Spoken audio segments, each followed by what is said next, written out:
waiting for that green light to come on here. And we are live. Hey guys, how you going today at BKR Sport? We're here for some NFL action, baby. It is very early in the morning over here. It's 12:30 at night, so I have to keep it down quite a bit. But in the same sense, I'm excited for this, even though look, overall, this isn't going to be the most exciting game ever. This is the Falcons going up against the Jets here, and we all know how these two teams can be. Look, it's it's two teams that aren't exactly in prime position here to be going and winning the Super Bowl this year. But overall, we're going to London. We're over in England right now for this game, and look, I'm quite perplexed. I'm a bit perplexed why this is the game of all the games to be going to England, but overall, they made a decision pre-season, but it's still the Jets and the Jets and the Falcons. But look, obviously these two teams, let's go through where they are currently in their divisions. AFC East, the Jets are currently 1-3. Haven't been looking too good so far this season. Last week, the Jets, they did play the Titans, and they lost 27-20. They won 27-24. Crazy. They were able to beat Tennessee in that game. Obviously, Tennessee are a very good team with Derrick Henry and the likes, Ryan Tannehill, AJ Brown, Julio Jones. Very good offense there. But unfortunately, the Titans weren't able to get it clicking there, and the Jets were able to win that game pretty significantly. 27-24. Can't believe that. That's absolutely crazy. Before that, they lost the week before that to the Broncos 26-0. That's outrageous. How do you go from losing 26-0 to the Broncos to winning 27-24 over the Titans? I just don't get that. It's such a strange New York Jets only kind of thing there. Moving on, they obviously lost 25-6 to the Patriots in week 2, and the week before that, they lost to the Panthers 19-14. So really strange how the the Jets were able to do that. But they did do that nonetheless, and they did get their first win. Is this going to be a bit of a roll-on for them? That's the question that we must ask. Is it going to be a roll-on here, and they move on to this week where they are able to get another win here and make it a 2-3 season and start to claw their way back? Obviously, there's no Adam Gase anymore, so they are able to potentially be a lot better than what we normally would see of them. Adam Gase was one of the worst you have ever seen, right? So with him being gone, the Jets, I do believe, will improve. I don't think they improve as much this year, but it will be in the process of moving along, right? But yeah, look, they take on the Falcons today. The Falcons, they've been horrific this year. Matty Ryan not looking like his old self. He definitely looks like he's on a downward trajectory. Doesn't throw the deep ball anymore, and that's why if you've got Calvin Ridley in fantasy, you haven't been loving life. Calvin Ridley, unfortunately, hasn't been getting the fantasy points that you will have been wanting. Let's move to what they scored last week. Obviously, they went up against Washington. They lost 34-30 to the Washington Football Club, which is not great. No, it's not great. Antonio Gibson had a really good game, I believe. And also, if I'm not mistaken, Terry McLaurin had a really good game too. Let's quickly have a look here at the Washington game. And who was it? Terry McLaurin, 6 receptions, 123 yards and 2 touchdowns. Incredible game. And obviously, Antonio Gibson, 63 yards and a touchdown. So, yeah, look, Falcons got absolutely torched there on defense. Absolutely torched on defense by 2 of those guys from a team that's not exactly fantastic. Moving on to the week beforehand. And where the Falcons here? Where the Falcons? They lost to the... They definitely lost someone. Where are they? Oh, no, they beat the Giants. It's the Giants, though. 17-14. They beat the Giants there. In week 2, the Falcons lost to the Buccaneers 48-25. Got 48 points to Tom Brady and the likes. What a surprise. Not really, but 48 points. Ridiculous. And in week 1, the Falcons gave up, how many points here? 32-6 to the Philadelphia Eagles. Yikes. That is not great there. So, well, yeah, look, Falcons not looking great either. Both these teams are 1-3 right now. Both these teams not good at all, but it's some football action, baby. It's football action. I know it's early in the morning, but in the same sense, we're going to be streaming NFL all the way through until very late tomorrow in the afternoon. Today in the afternoon, sorry. It's going to be a good day. So hit that thumbs up button, subscribe when you're into here, and let me know your thoughts on this game, and let me know if you have any fantasy players. Parker says, hi, hello, son. How you doing, champion? Don the Sash says Jets in a shutout. I do believe the Jets win this game. I do. I think Falcons are favourites. Actually, let's go have a look here at the favouritism. And also let's go have a look if I have any fancy players in this game right now. No, I got Mahomes, I got Ruggs. I've decided to go with Ruggs. I know you guys voted to put Timmy Patrick in over Ruggs, but I'm going to go against you guys, unfortunately. I am going to do that. I'm going to go against you guys. I am going to take Henry Ruggs. I feel like he's going to have a big game against Chicago. I think he will. I think he'll have a big game against Chicago today. No, I don't have any players in this game, thank God. Why would I have any players in this game? If I had some players in this game, I should take away my buddy fantasy card because you don't have a clue what you're doing. What was I going to do? Sports bet. Let's go have a look here at the odds of this game. Paddy Cat says, can you put your mic closer to you? Oh, there you go. Is that better? Is that better there? Jay Hay says, I like these late night streams. All the school kids are in bed. Yeah, well, you wait until Americans start to tune in, mate. Some American, like you see with, I agree, there is a lot less trolls and whatnot, but in the same sense, when the Americans start clicking onto these streams, it's during the day over there. It's a beautiful time right now. I think it's about, it's probably about 9:30 a.m., I would say, in Chicago, something around then. But let's go to the NFL. Let's go have a look here at what the odds are. The odds are currently favouring the Falcons. Wow. Wow, the Falcons have the major odds here at $1.63, pumped up to $9.92 here on Sportsbet, but $1.63 there for the Falcons. So the Jets $2.30. I think there's massive value there in $2.30. I think there's massive value there for the likes of Corey Davis. Ooh, is Zach Wilson? No, Zach Wilson is throwing today. Zach Wilson is the quarterback here for the Jets today. So look, they've got Corey Davis, they've got Jamison Crowder, they've got Michael Carter, Ty Johnson. Going up against Cordell Patterson's been having a good year for the Falcons. I'm not going to lie. Cordell Patterson's been pretty solid. I think he's been pretty good for a guy that no one would have expected to have such a breakout, I guess, year. Cordell Patterson's been around for quite some time, but he's just not had that kind of impact that you would necessarily. He's a veteran, but he hasn't had the same kind of impact that you necessarily want. But this year, he's been unbelievable, let alone in fantasy. He's been unreal too. Paddy Cat says, "How's the weather in London? Beautiful. It's crazy. It's not a cloud in the sky. Since when does London have this kind of weather? Crazy." Paddy Cat says, "Raining in Istanbul." Oh yeah, are you watching the what's it called? The nations final between who's the nations final again? Belgium and France, I think it is. Maybe I'm not sure. Bunch of Raiders Americans have joined the party. Jets need Valentine Holmes back. Valentine Holmes was never ever going to be in the starting squad. Never ever going to be in the starting squad there. Don the Sash says, "No, I'm going Jets by 8. Yeah, Jets by 8. That's a reasonable prediction there. I wouldn't even be surprised if it's closer. I just can't believe the Falcons are such easy favourites here. Thank you very much, Mumwood Humson, for the $15 donation. You're a legend, my guy. He says, love your streams. Keep up the good work. Appreciate you, dude. Appreciate you, my guy. Thank you very much. But I hope you're ready for a big game here. I hope you're ready for... I just feel like the Jets are going to win this game, to be honest with you, mate. I do. I feel like the Jets are going to win this game, and I think they're... look, overall their defense is shocking, but the Falcons' defense is worse. And I feel like the Jets are going to be able to really cater to just this passing game down deep today against the Falcons. Because, like I said, Matty Ryan refusing to throw the ball deep here. He's refusing to throw the ball deep. When it comes to... That's actually really cool here at Tottenham Stadium with the flyover there. If Matty Bryan just refuses to throw the ball deep, so okay, fair enough. Zach Wilson will throw it deep, and he'll latch up with Corey Davis there. But don't forget, guys, right after this, we will be doing the NFL Red Zone, which is all 13 games. Now, we'll tell you what these games that are about to come up here are. We've got Texans and Patriots. Not a great game there. Patriots to win that. Vikings and Lions. Get around the Lions there. But I just want Dalvin Cook to play. I got Dalvin Cook in my fantasy, and I need Dalvin Cook to play in that one. He's a game time decision. Panthers and Eagles at Carolina. Washington and the Saints, and I'll take the Panthers in that first game. I'll take the Saints in the next game. Titans and Jaguars. Titans in that one very easily. Then again, they lost the Jets last week. Yikes. Buccaneers and Dolphins. I will take the Bucks there. Dolphins are done this season. Bengals and Packers. I'll be going with the Packers. Unfortunately, sorry, Pater Cat. Steelers and Broncos. I'll be taking this. That's a tough game. That's a tough game there. I'm actually going to take the Broncos.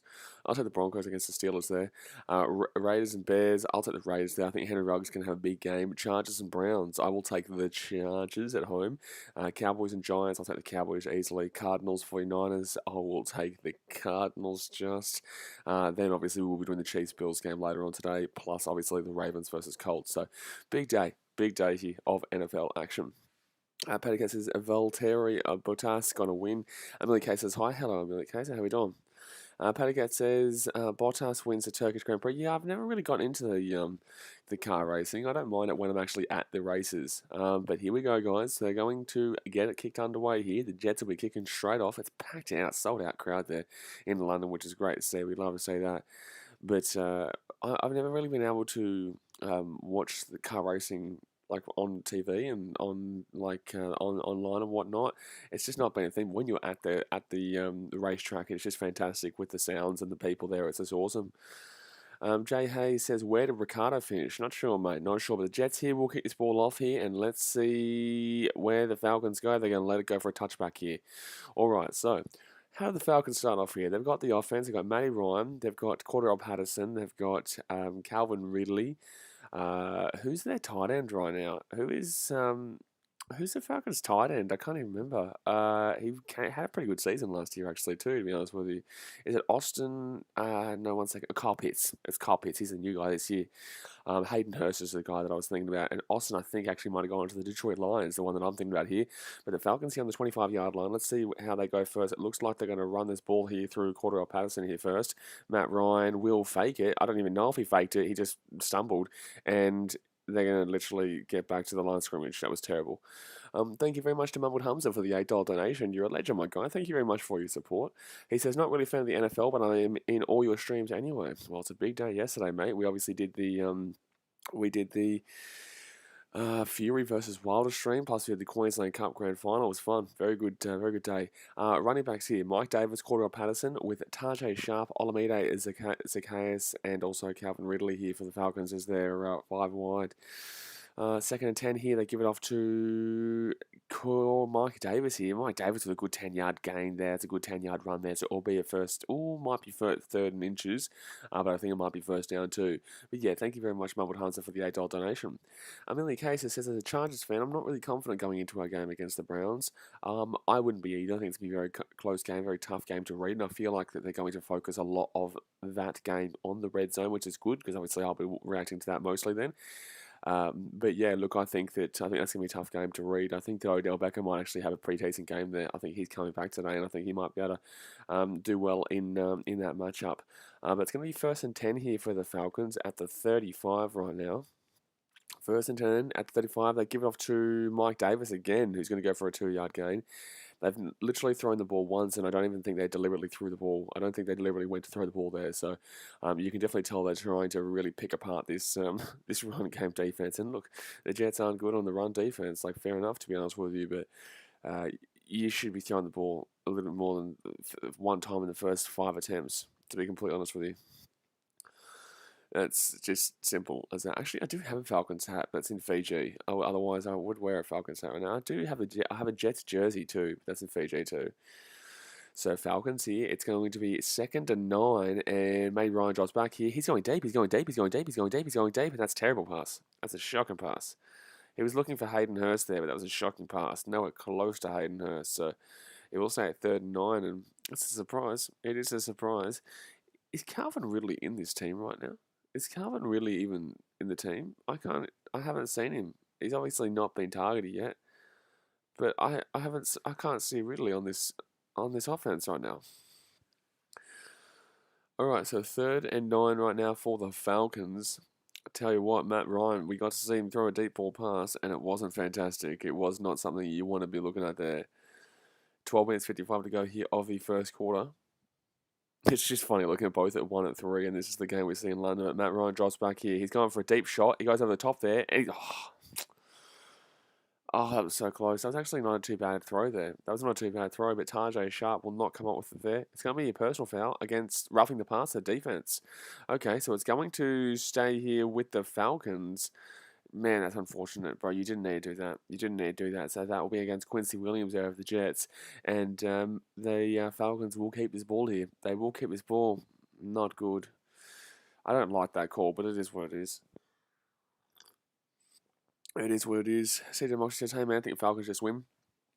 I've got the Jets, but I think the Falcons offensively should get the job done if they get the job done, but their defense is horrific. So I think there could be still quite a few points scored in this game, and I think Corey Davis is going to light up the Falcons here. It's going to be Cordell Patterson there with a nice little 6-yard gain. That's a very nice 6-yard run. That's so unfortunate for that Jets defense. They did so well to prevent that short ball there for Matty Ryan, and he kept throwing deep and wasn't coming up. And then obviously a roughing the passer call, and a game of first fresh set of downs when they were obviously down to the 4th and 9, I think it would have been. CJ Moxley says, birthday just finished up, so now watching the stream and the game. Yeah, good stuff, man. Good stuff. All right, so Falcons here, they've got Cordell Patterson in the backfield. They're 43 yards out right now. 43 yards out with 12 minutes 13 to go here of the first quarter. I had a bit of a sleep, actually, a 4 hour sleep in between. Matt Ryan underneath there. Good pass. Oh, incomplete, though. Incomplete, though. It was Tajay Sharp. I don't think that Calvin Ridley's in this game today. Can someone please let me know if I'm right here? I don't feel like he's in this game today. Jay Hayes says, is there a tackle count like the NRL or is it more like Union? So basically, 1 second here, Matty Ryan drops back, right-hand side, and that's going to be complete for about a 3-yard gain there. So it'll be it's going to be 4th and 1. 4th and 1 here. What do the Falcons do here? So basically, Jay, I know what you're asking. Like, how do you give the ball away? So you've got 4 attempts. You've got 4 attempts to go the extra 10 yards. So you see the 10-yard line?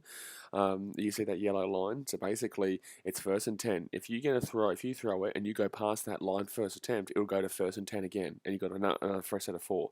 If you throw it and you go 9 yards, then it'll be 2nd and 1. So you have to go 1 more yard, and it's on 2nd down. You've still got until 4th down. So this is 4th down, and they're going to go for this. They're going for it, 4th and 1, and Matty Ryan gives up to Cordell Patterson, and he's going to get through. He's going to get over. He's going for 14 more yards. So it's going to be 1st and 10 here. So basically, to answer your question, Jay, with that play just then with Cordell Patterson, it was 4th and 1. If he does not go across that 1 yard, if he doesn't make an extra yard here and the Jets stop him, the Jets would get the ball back exactly where that ball was and it finished up. But because he's gotten over, it means now they've got 1st and 10, so they've got 4 more attempts to get past the 10-yard line. Don the Sash says, I'm pissed over the Seahawks game over the Rams. That was a great game there for the Rams, though. And I'm scared for the Seattle Seahawks for the rest of this season, especially with Chris Carson injured and also Russell Wilson now with his broken finger. Cordell Patterson there, he's going to... was he meant to throw that ball? Matt Ryan dropped back. They were doing a bit of a play action, but Cordell... Yeah, I'm pretty certain Cordell Patterson doesn't know what he's doing there, to be honest with you. I don't think that Cordell Patterson knew what he was doing. I don't think he was meant to be throwing the ball. I think he was meant to be running and then he's just throwing the ball away. No one's... I think Cordell Patterson thought there was going to be a passing play there, but no one was there. John Russell says, hi from Tennessee. Cheers, good on you, man. Welcome all the way in Tennessee. You got a good game here today, actually. Who do you play later on? Who do the Tennessee Titans play later on? I don't know. I'm not too sure if you're a Titans fan or not. Jaguars. Ooh, that's a big... Oh, you should win that one pretty easily in the same sense. Derrick Henry should tear it up in that game. Derrick Henry should be tearing up in that game some. But thank you very much for tuning in all the way in Tennessee. So 2nd and 10 here for the Falcons. They're going to use a timeout right now.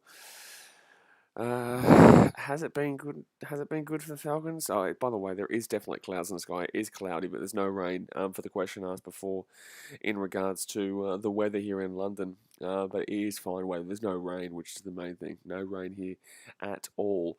But I've got to get my... Where's my phone?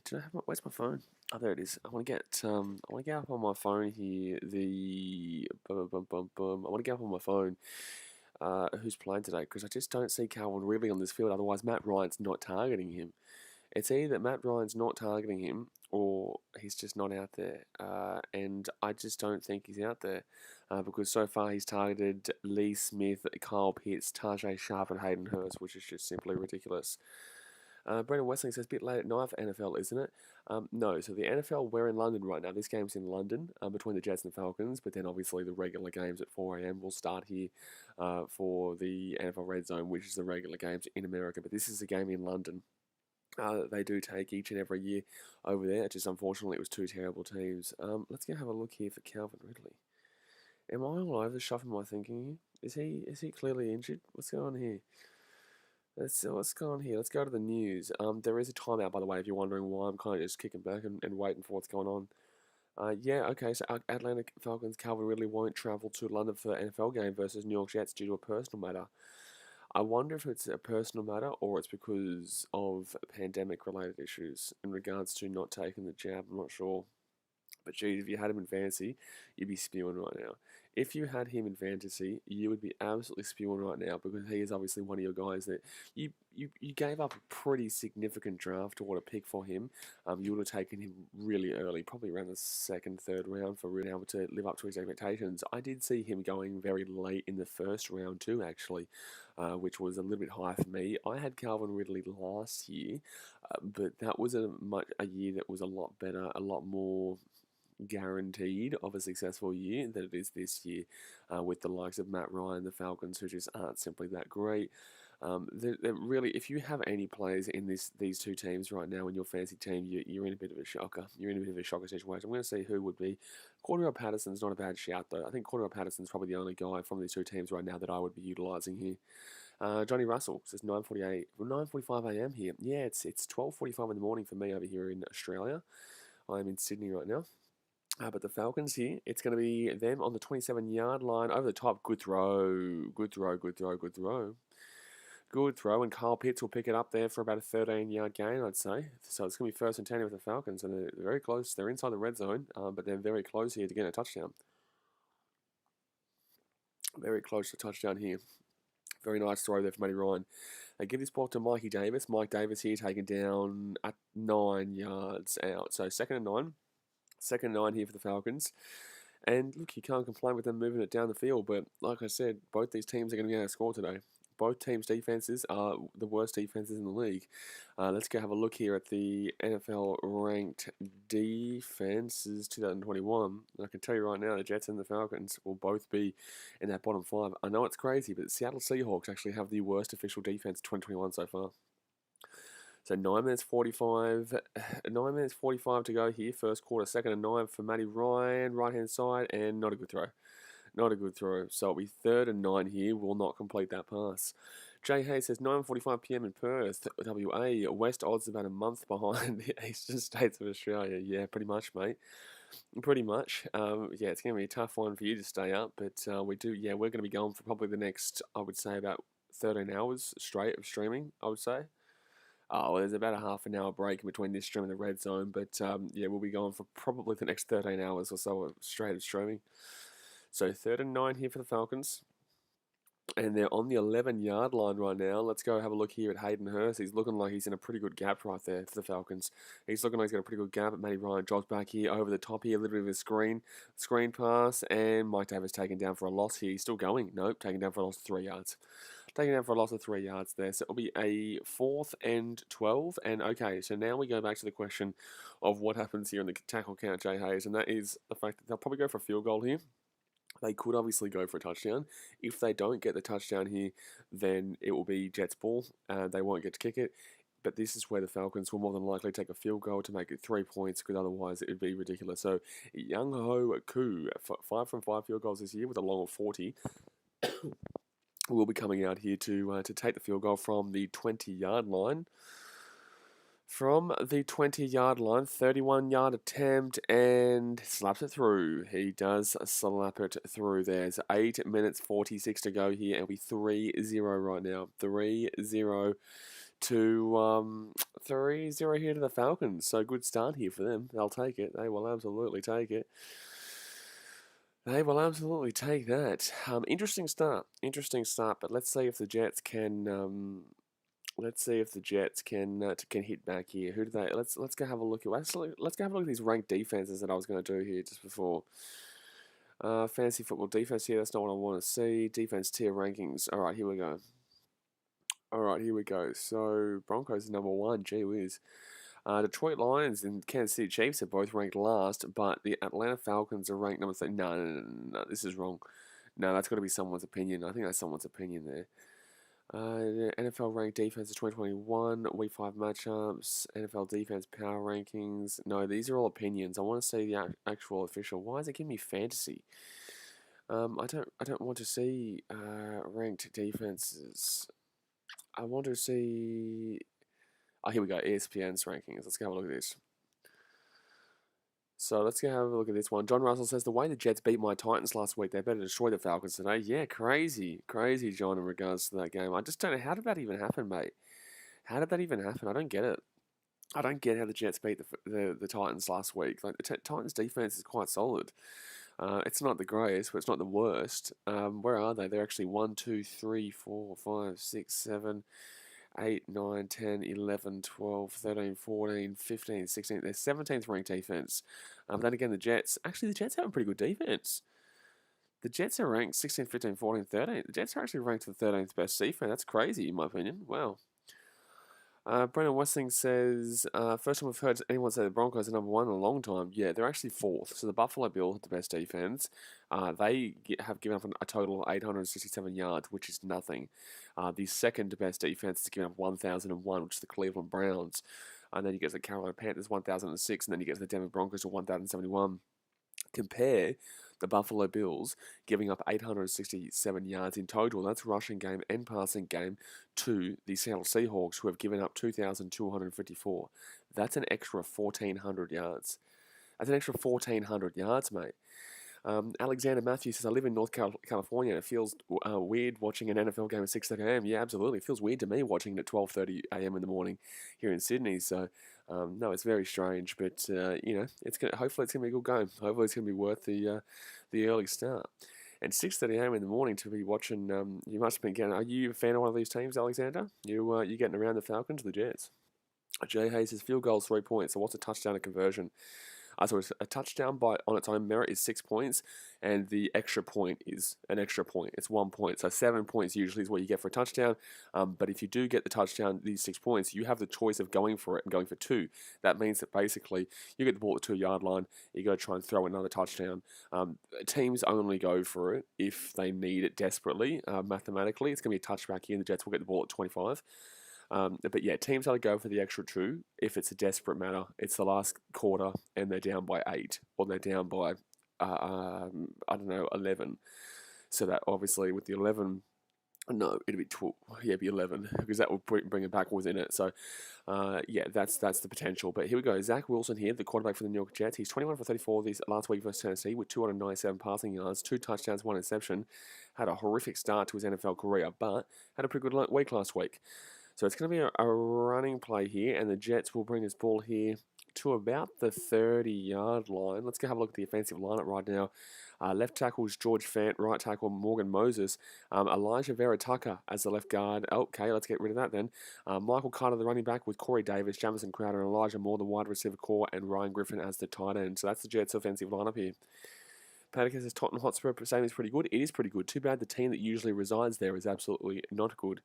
So 2nd and 5 here. 2nd and 5 here for the Jets. They're at the 30-yard line, and Zach Wilson looking deep. I think he's looking deep here. He rolls out to the right-hand side. He's at the 30. He's going to run it himself. And he's going to go in for the deep hit there. I don't know why he took that tackle there, brother. No, you're a quarterback. You can't be taking that tackle in that situation. John Russell says, we had a lot of hurt players, and I think the Titans was just slacking off and underestimated the Jets. Yeah, fair enough. They obviously were looking past them. Then again, they've got another really easy team with the Jaguars this week. Will they look past them? I wonder who the Titans play next week. I think the Titans might, just thought they were too good already. They play the Bills next week. Oh, that's a big game for Tennessee. That is a really tough matchup there. Obviously, like I said, they've given up nothing in the run game and nothing in the passing game, so that's a huge game there for Tennessee to try and get on top of. But 3rd and 2 here for the Jets. They're 33 yards out here on their own side of the field. 3rd and 2. And, Zach Wilson muffles the snap, but he gets that ball still left-hand side. I'd run this himself. No, he gives it away, and that's going to be a good catch. Oh, no, he's dropped the ball. No, it will be incomplete for Jamison Crowder. That's going to be incomplete there for Jamison Crowder. Alexander Matthews says, Seahawk fans, it's 1984, horrible year so far. Matt Ryan fan, yeah, fair enough. I think, well, it's going to be a flag here. I think there might be a flag here on the defense. But yeah, unfortunate loss for you guys on Monday Night Football. Incomplete pass, 1 second. Illegal shift, offense. Oh, it doesn't matter. It's going to be 4th down. Doesn't matter. So it's going to be 4th down here. The penalty's declined. Yep. So it'll be 4th down and 3. I don't think they go for this one. So it'll be punted. So basically, Jay Hayes, now is when they come out. They didn't get past the 10-yard line. They didn't make 10 yards on this set of downs. So they will come out and they'll kick the ball back to the Falcons here. But yeah, Alexander, you had a tough game against obviously the Los Angeles Rams. Matty Stafford absolutely torched the defense. And like I said, Seattle's defense right now is ranked literally last. They have given up 2,254 points, which is 400 more, yards, not points, my God. Can you imagine getting up 2,254 points throughout 4 weeks? But no, they've given up 2,254 yards across both run. Oh, they've made a mistake themselves here. Oh my God, the Falcons have just run into themselves. The Falcons just dead set run into themselves, and the ball went back an extra probably 14 yards to about 7 yards out. That's terrible. The Falcons have just blocked themselves. they've just blocked themselves. Broccoli Weaver says, gee whiz, 200 points. No, 2,200 points is what I said. No, but yeah, look, obviously Matty Stafford got injured in that game too, but still torched him for 350 yards in the passing game. And Darrell Henderson had a pretty good game, and Sonny Michel for the Rams also came on and had a pretty decent game. So, yeah, not good here for the Seahawks. They were known as one of the best defenses of all time a couple of years ago, and they had a fantastic defense, but haven't unfortunately been able to live it to expectation this year. What have they get? They've given up so far in the passing game 1,528 passing yards, which is 305 passing yards average per game. Not as bad as Jacksonville. Jacksonville got more passing yards per game. On average, to be fair, that's across 5 games, though. Yeah, that's right. It's across 5 games, whilst Jacksonville's only played 4 so far. Buzzbox the third says, go the Falcons. Chris Price says, seriously, dude, you sound more like you were broadcasting golf. Unfortunately, mate, I can't actually speak loud right now. Usually I'm pretty loud. If you watch my other streams, you'd be able to, I'm usually pretty loud, but it's very early in the morning over here. It's 12:56 in the morning, so I can't exactly be over the top and out there like I normally am. If you watch my boxing streams, my rugby league streams, and you watch the stream like the Bills and the Chiefs later on today, I can be a lot more loud, but unfortunately, it is a very tough time here in Australia. Even the red zone games that start at 4 a.m., it takes about 2 hours. I can be quiet, and then obviously I can start kind of being loud again. But yeah, it is what it is, my guy. It is what it is, my guy. If you don't like it, you don't have to be here. But if you do like it, well, welcome, son. We'll be chatting here and having a good time with this game. But yeah, I can't be loud at 1 a.m. in the morning, mate. John Russell says Titans will win the AFC South. If they lose to the Jags, I will hang up this year and cheer on the Bills.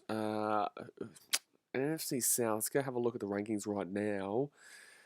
NFC South, the Buccaneers, Panthers. What? Sorry, why am I looking at the NFC? I don't even know why I just read the NFC when I saw the Titans. Do forgive me. AFC South, yeah, Texans, Colts, and Jaguars. If you don't win that division, mate. If you don't win the AFC South, there's a problem, buddy. There's a problem, mate. With the Texans, the Colts, and the Jaguars. The Colts, obviously, they're the only team that could be relatively competitive there. They're still obviously 1-3. Texans, they're 1-3 right now for the AFC South, and so is the Jaguars, who are 0-4. They haven't won a game yet, which is crazy.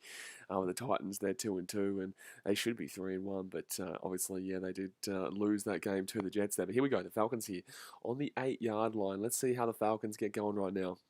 Let's see how the Falcons get going here from the 8-yard line. And they give it off to Mike Davis, and Davis is going to find a good little gap here. And there's going to be a holding on the play, I think. There's a flag. There is going to be a holding on the play. Buzzbox third says Saints. What about the Saints?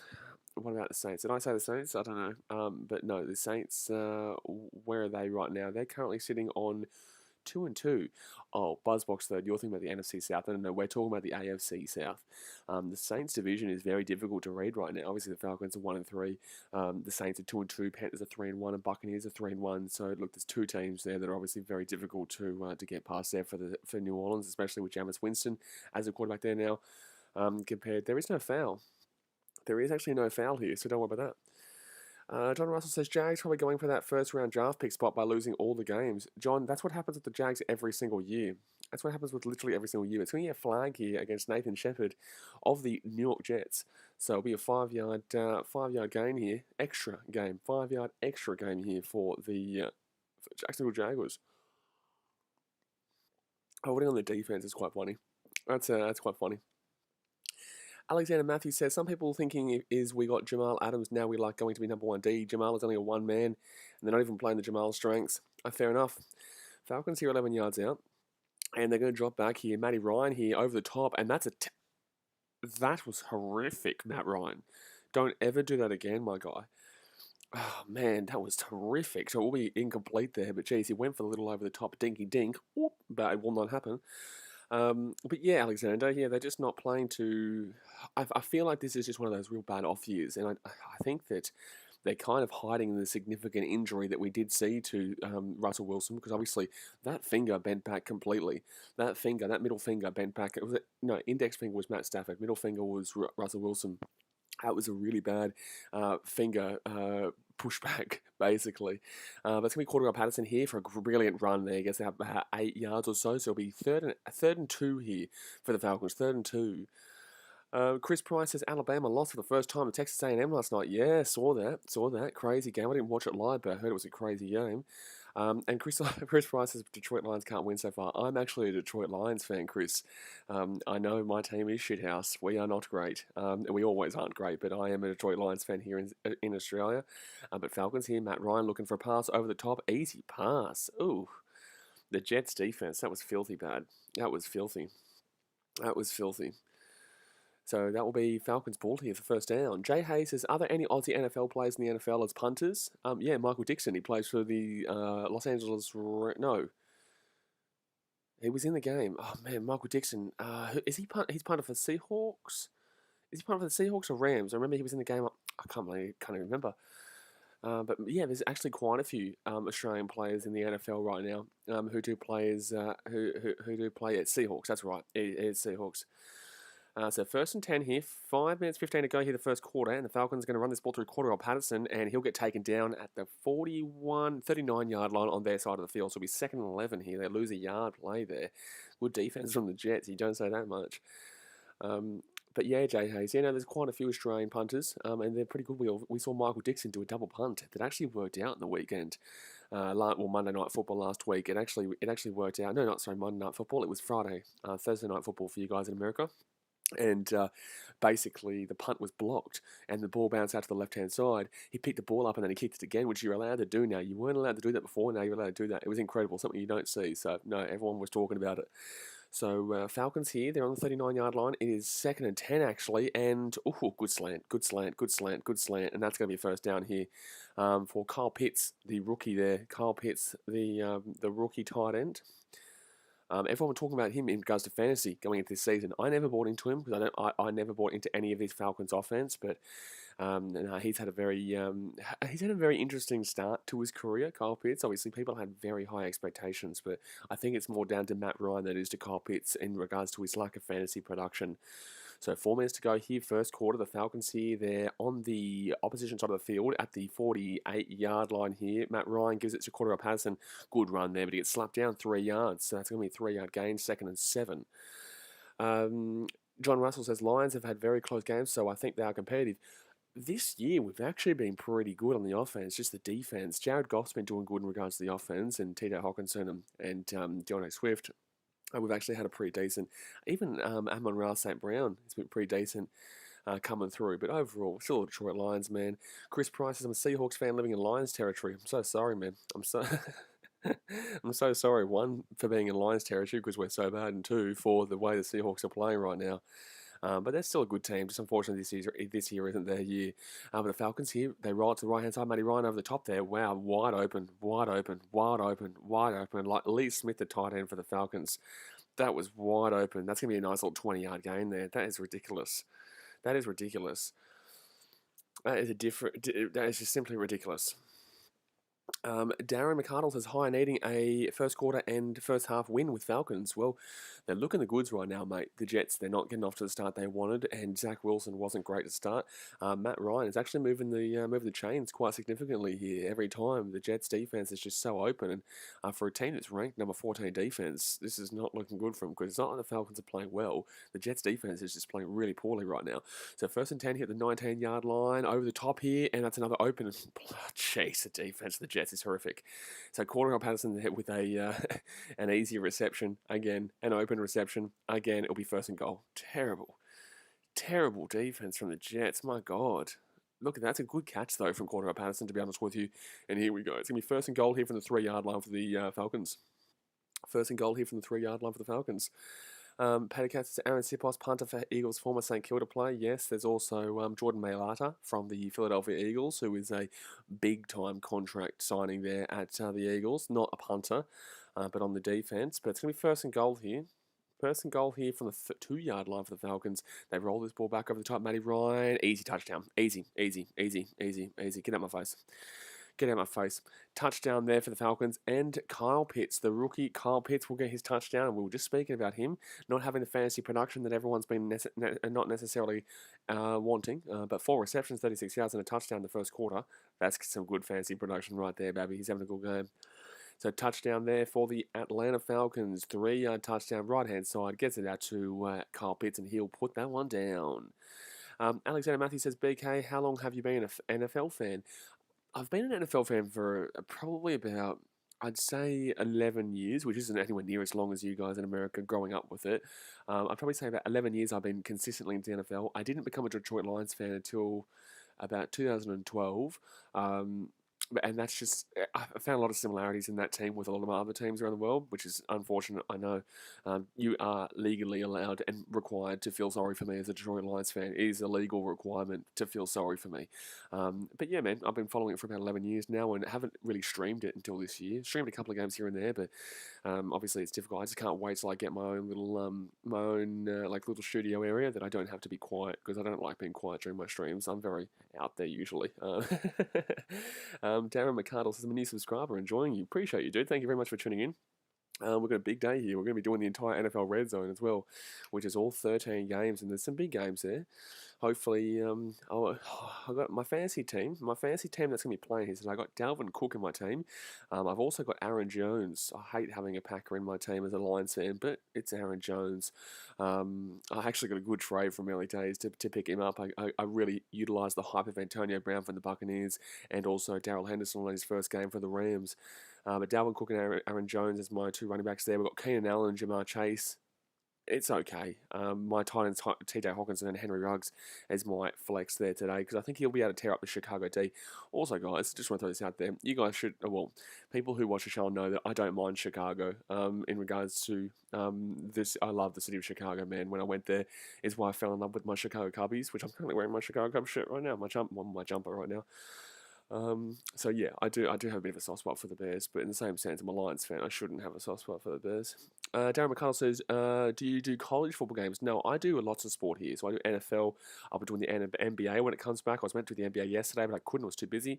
But I got the NBA coming back, and I do have Australian sports and European sports that I do here too. So unfortunately, I don't do college, but I do love the college. I can't wait to do my vlogs. So a lot of my content, normally as well, I go to the games and I put the camera and I talk it while we're at the game, right? But obviously, I can't do that right now. But no, I love college football too. Pattercat says, Blaze, next week it's Bengals versus Lions. Oh, cool. We can both suck with each other. Pattercat says, this is looking like it could be an easy Atlanta win. Yeah, absolutely. The Jets not looking good at all. To be fair, the Jets have had one play. They've had one drive. They looked horrific. Didn't get a single first down, 3 and out. But in the same sense, yeah, in the same sense, the Jets just their offense is not great. I wonder what their offense is actually ranked. Let's go have a look at what their offense is ranked this year, because it wouldn't be good. It would not be great, mate. It would not be great. The Jets are currently ranked the 4th worst offense. Yep. So they're on average they get about 276 yards per game, including the passing and running game. Their passing, they usually get about 199. Wow, that's horrific. So it's going to be returned here for the Jets. Oh, they're away here. Oh my God, they get to the 28-yard line. My goodness, wow, so not too bad of a return there. But the Jets, they usually will get about 199.8 yards per game on average, passing wise, and rushing 76.5.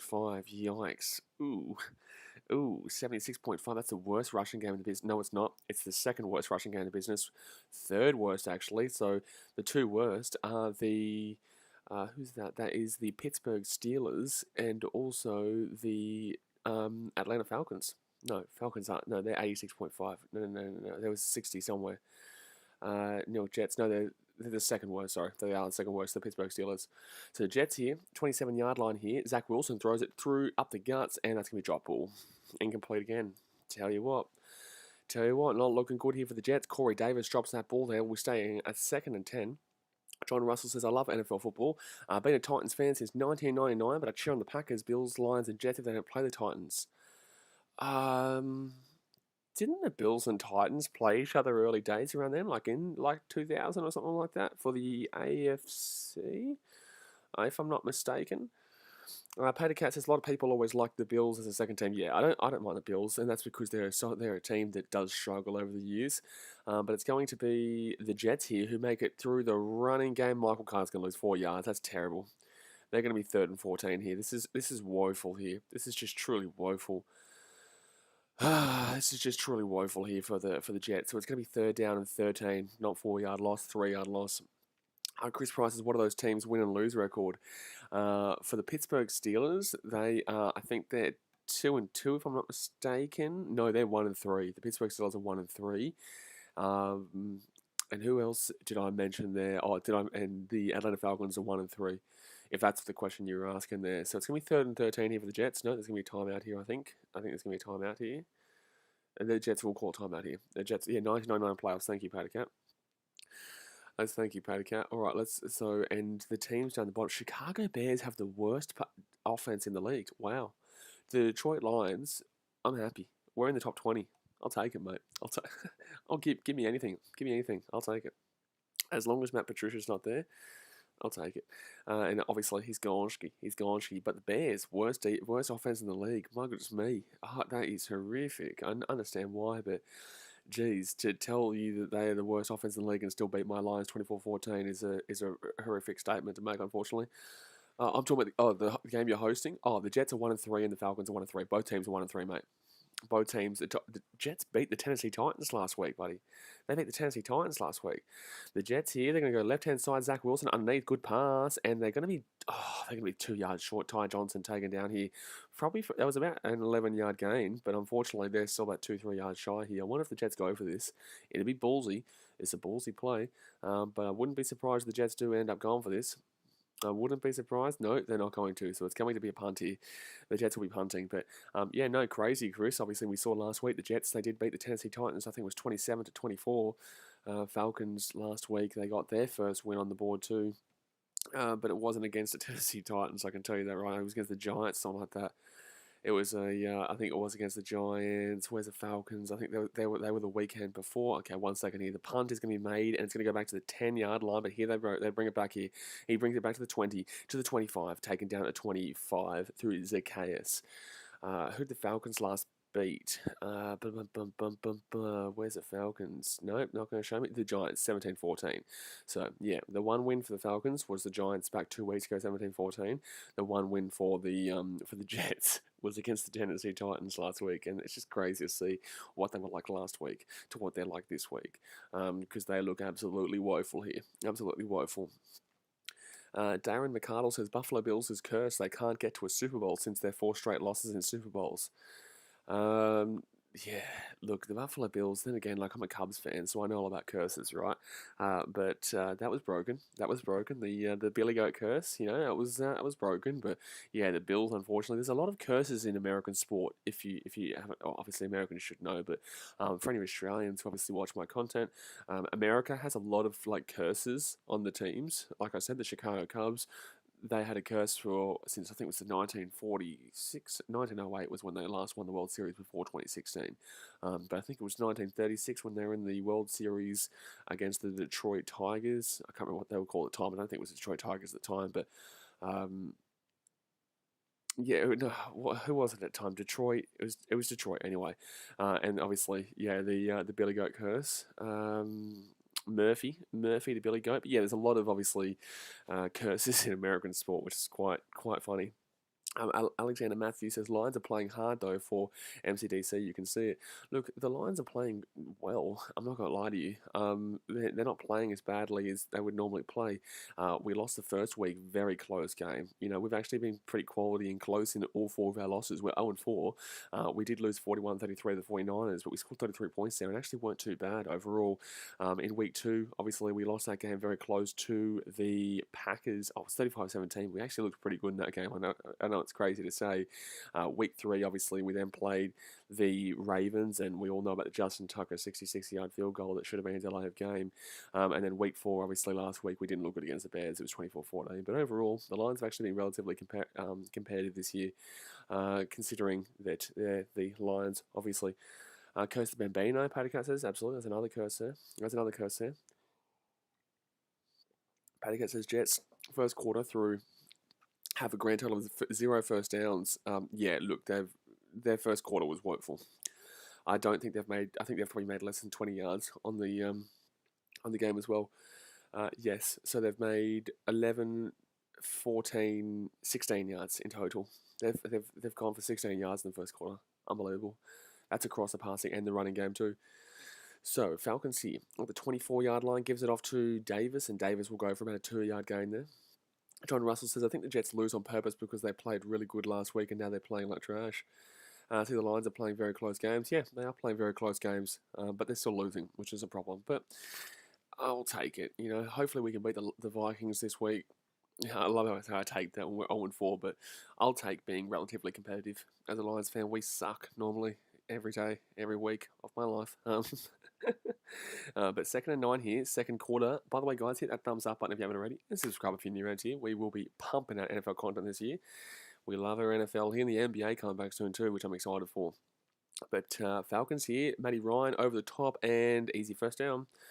Cordero Patterson there with an easy first down. It's going to be a 14-yard play, I would say, 14-yard play. Alexander Matthews says Seattle Mariners, 20 years since their last playoff appearance. Gee whiz. Gee whiz, 20 years since the last playoff appearance.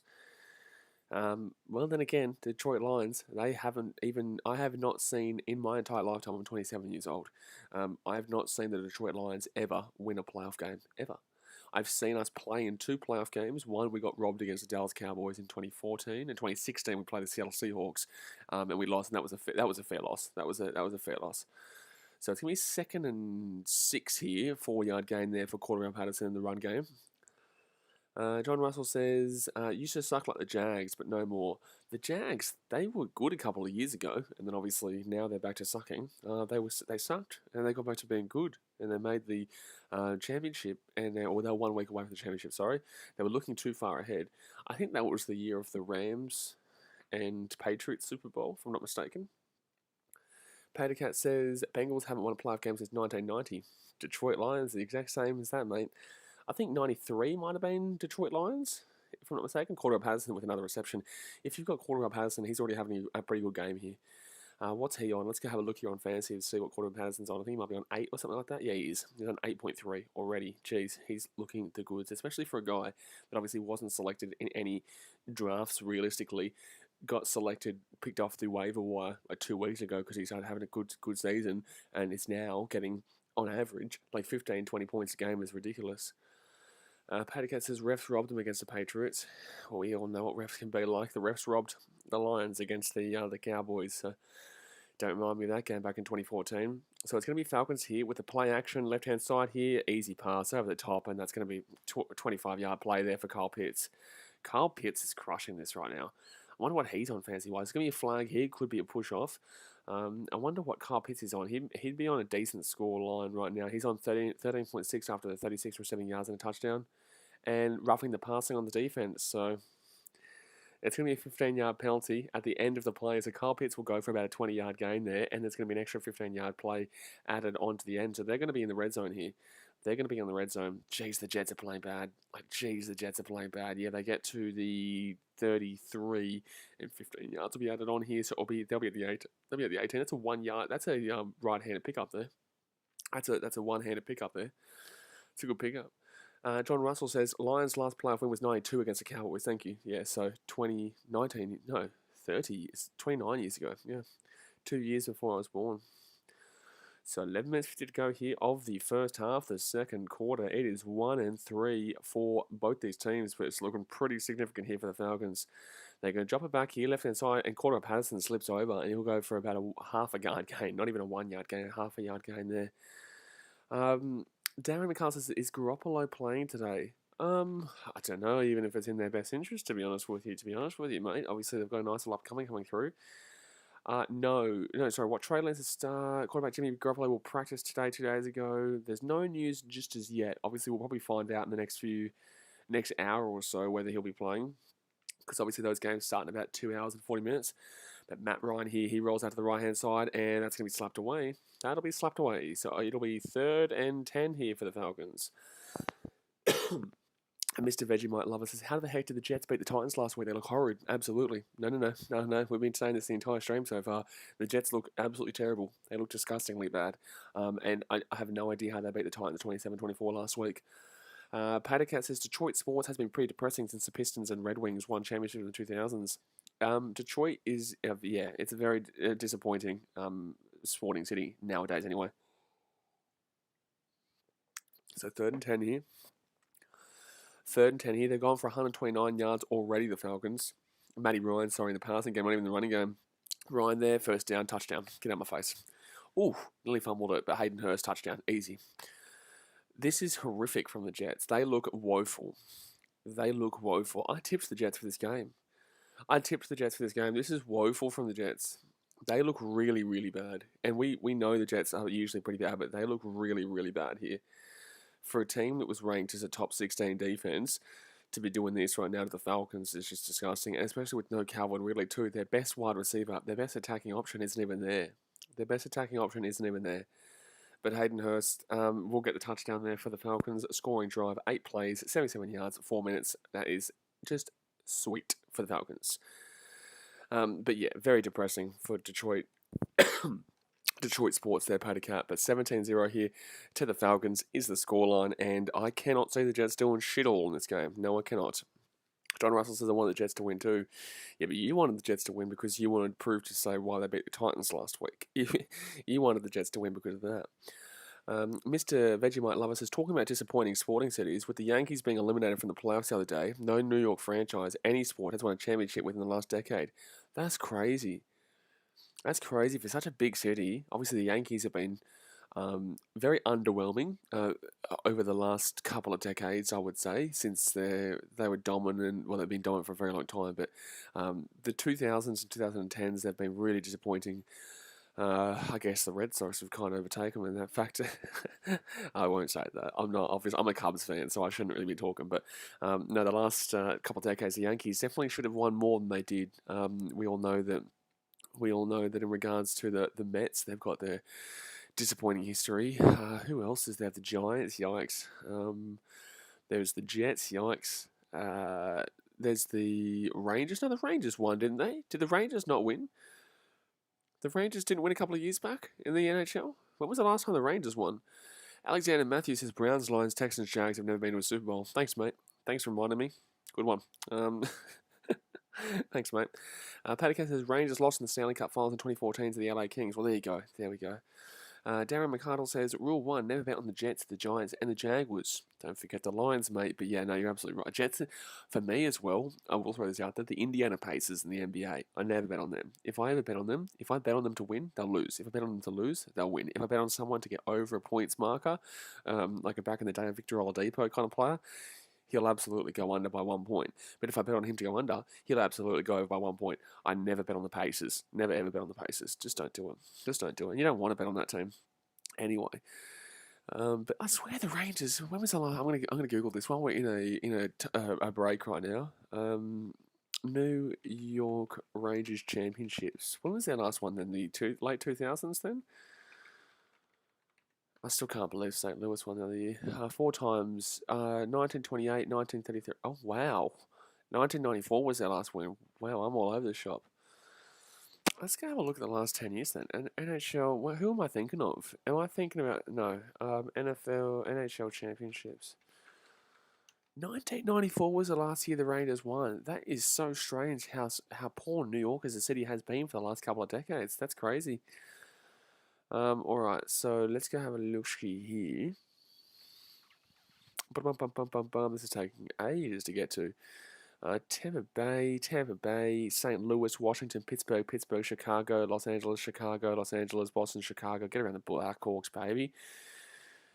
Yeah, crazy. 1994 was the last time the Rangers won. New Jersey Devils in 95. That was the last time. New Jersey Devils in 2000. Devils in 2003. I know New Jersey's not New York, but in the same sense, you know. Mr. Vegemite Lover says New York Islanders have been more successful than the Rangers as of recent. Yeah, the Islanders are actually not too bad. I love the NHL when I'm at the game, when I'm actually there and vlogging. It was one of the best experiences I've ever had. I find it difficult to actually watch on here on TV. But when it comes to being at the game, it is second to none in regards to atmosphere. But the Jets here at the 25-yard line right now, 11 minutes to go here in the second quarter. They've given up a lot of penalty yards, but Zach Wilson rolls out right-hand side. They've got a deep pass here. No, he passes it to the 30-yard line. Doesn't realise the grass isn't in fact playing for the Jets. I know they're both green. The grass is not actually a player, so you shouldn't be throwing that ball into the ground there. But you know, I love the Chicago Blackhawks. I find it very difficult because obviously I've grown up on the Gold Coast in Australia, so I've grown up in a very hot, beachy area, which never really got into hockey early days. But when I went to the Blackhawks game, man, it was just so awesome to watch. Paddy Cat says NHL starts up this week. The Seattle Kraken play the first game on Wednesday against Vegas Golden Knights. Oh, good stuff. That'd be awesome. Zach Wilson here drops back, right hand side over the top, and picked off. Oh, picked off. Oh no. Oh, that's a good pick off too. Yikes. Oh no. Zach Wilson's trying to not pick. Oh no, that's not good. Oh no. Oh no. That's going to be an interception. It's picked off. It's picked off, lads.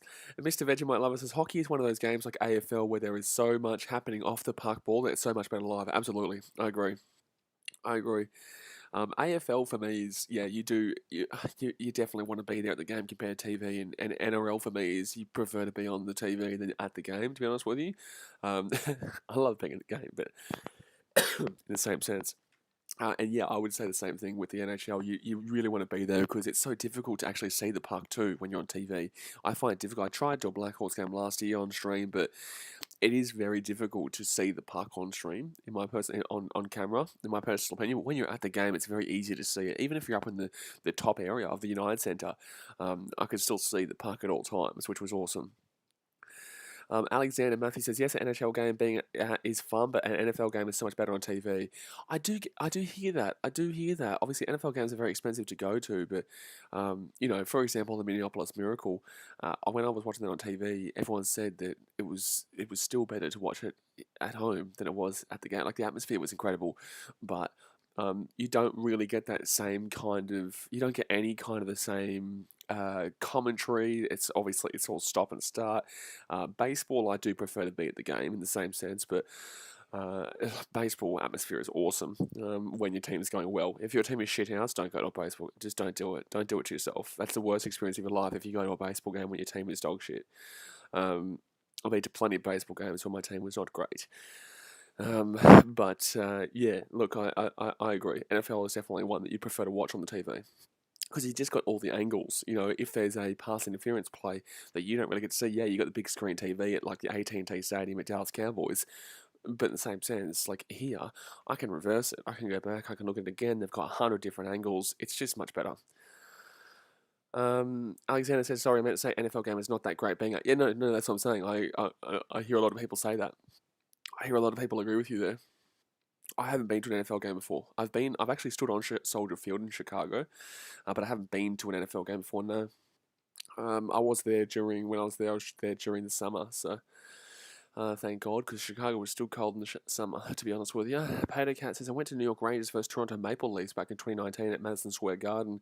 16K on a Friday night, great atmosphere with a 6-3 Toronto win. Well, you are obviously a Toronto fan there, man. I didn't see the Blue Jays, but you are a Blue Jays fan. But geez, they had a disappointing year this year.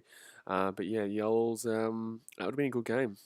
That would have been a good game to be at. Mr. Vegemite Lover says, I'm a Green Bay supporter. I've been to Lambeau, but it's so stop and start, and it's hard to get into it. Been to Fenway as well, and the atmosphere is absolutely amazing. Absolutely. Fenway is I can't wait to go to a place like Fenway. I love Wrigley Field for its culture, and Fenway will be the exact same. But 1st and 10 here for the Falcons. They're on the opposition side of the field after the pickoff, and it's going to be a quick little 5-yard play there. Quick little 5-yard play there for Lee Smith of the Falcons. So it'll be 2nd and 5 here. 2nd and 5.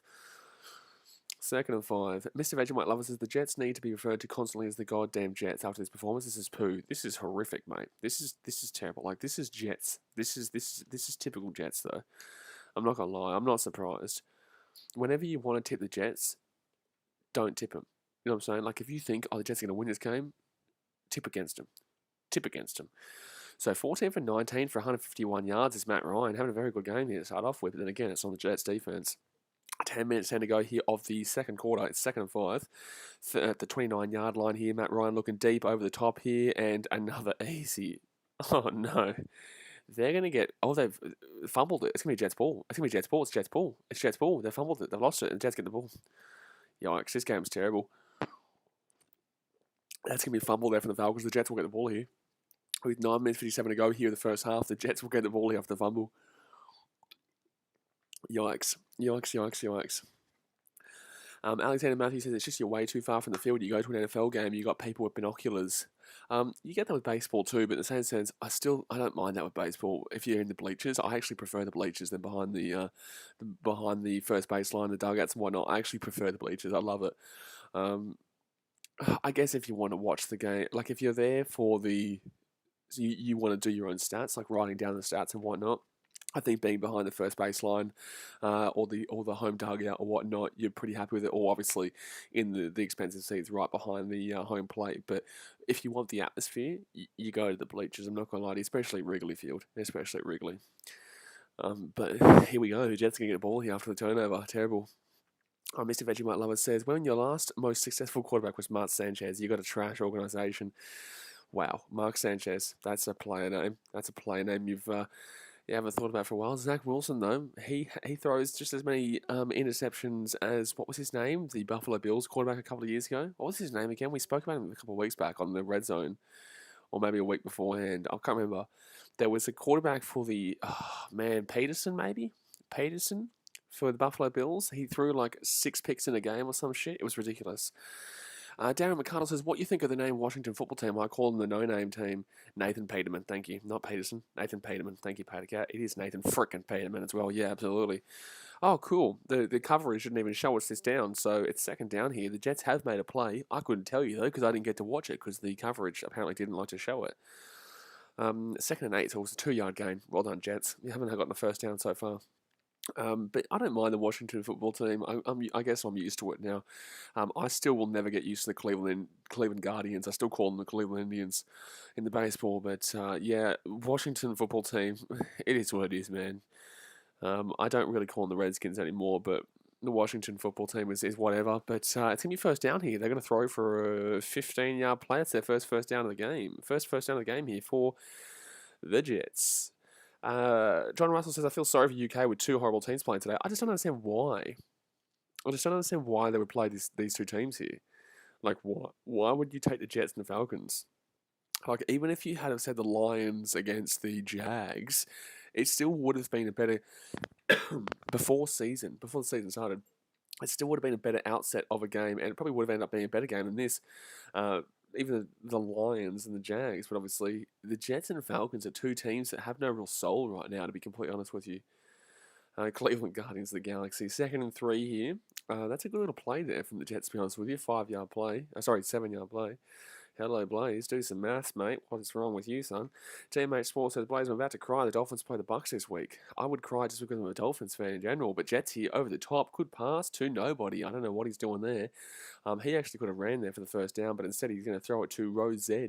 Rosed, yeah. Crazy pass there. Don't think he realises that the crowd, also, I know they're wearing Jets merchandise. They are not, in fact, on your team, mate. You cannot be throwing it to Rosed, so that will be an incomplete pass there. Zach Wilson, 2 for 7 with 25 yards. Yikes. Yikes. Mr. Vegemite Lover says they chose these 2 because they knew it was going to be horrible. They weren't drawing crowds and figured they'd get more attendance overseas, more money. Fair call, actually. You know, that's actually a very good call. I didn't even think about that. That's actually smart. That's smart from the NFL. Oh, good throw there to nobody again, but it's going to be a flag pass interference. I'm feeling like this is going to be pass interference here, son. This is going to be pass interference here. Or holding. Well, I think it'll be pass interference. Pattycat says, Washington name change was coming for a long time, unlike Cleveland, which was a reply to Washington. Yeah, I know. Pass interference on the defense. So it will be another first down here for the Jets. It was a terrible pass anyway, though, but, you know, it still was pass interference. Duran Harmon, the safety, number 21, will give away that pass interference flag. Pattycat says, if this game was in Sydney instead of London, I'd definitely be at this game. Of course. Oh, no, there's nothing on the people from London going to this game. If you're in London, I would be absolutely going to this game. I would realise how shit it is, but I would still go to the game nonetheless because it's some NFL action, baby. You know, it's some football action in a place that doesn't get much football, right? So, well, they get football, just not this kind of football. But then again, this is the home of Tottenham Hotspur, who are diabolically bad. You know what I'm saying? So overall, at least this is kind of what they're used to in Tottenham Hotspur Stadium. DMH Sports says, we traded our potential 4th overall pick and we then traded for the 49th 14th pick and then the 99th pick. Really silly number cry from stress if the Dolphins do not do something soon. I'm a Detroit Lions fan. I know exactly what you're talking about. But the Jets here, they're 2nd and 7 right now on the 49-yard line on their side of the field. They've had 17 rush yards. Falcons with 50. Both teams not getting anything on the run game right now, but they do run it right up the guts here, and that's a good little 5-yard gain there. So it'll probably be 3rd and 2 here. I'd say it'd be 3rd and 2. But yeah, the Miami Dolphins, they're in a bit of a weird place right now. Obviously, Tua Tagovailoa. It's very early in his career, but he's not looking like the guy that I guess they were believing he was going to be early days. I think they're having their doubts already with Tua. Patercat says, do you think the Jags will eventually relocate to London, as the Jags owner is also the Fulham owner, and they've played at London the most of any NFL team? Man, I tell you what, that'd be so interesting to have a London-based NFL team.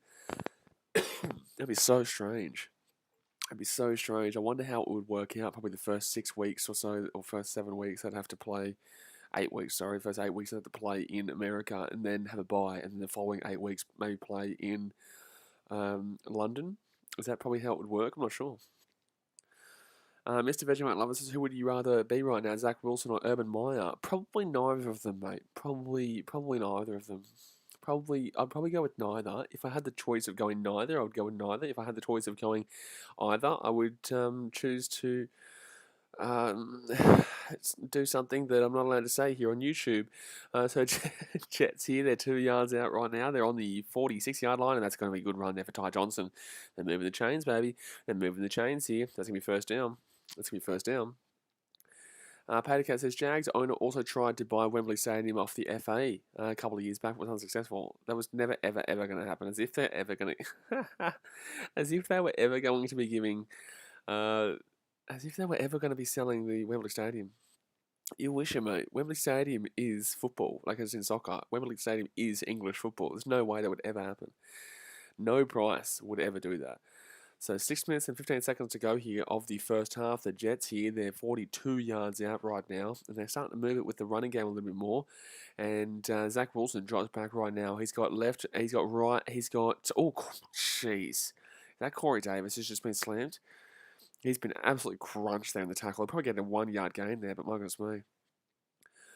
John Russell says London Tea Drinkers will be the team name, and I would be a fan. London Tea. It was actually Michael Carter there who got slammed.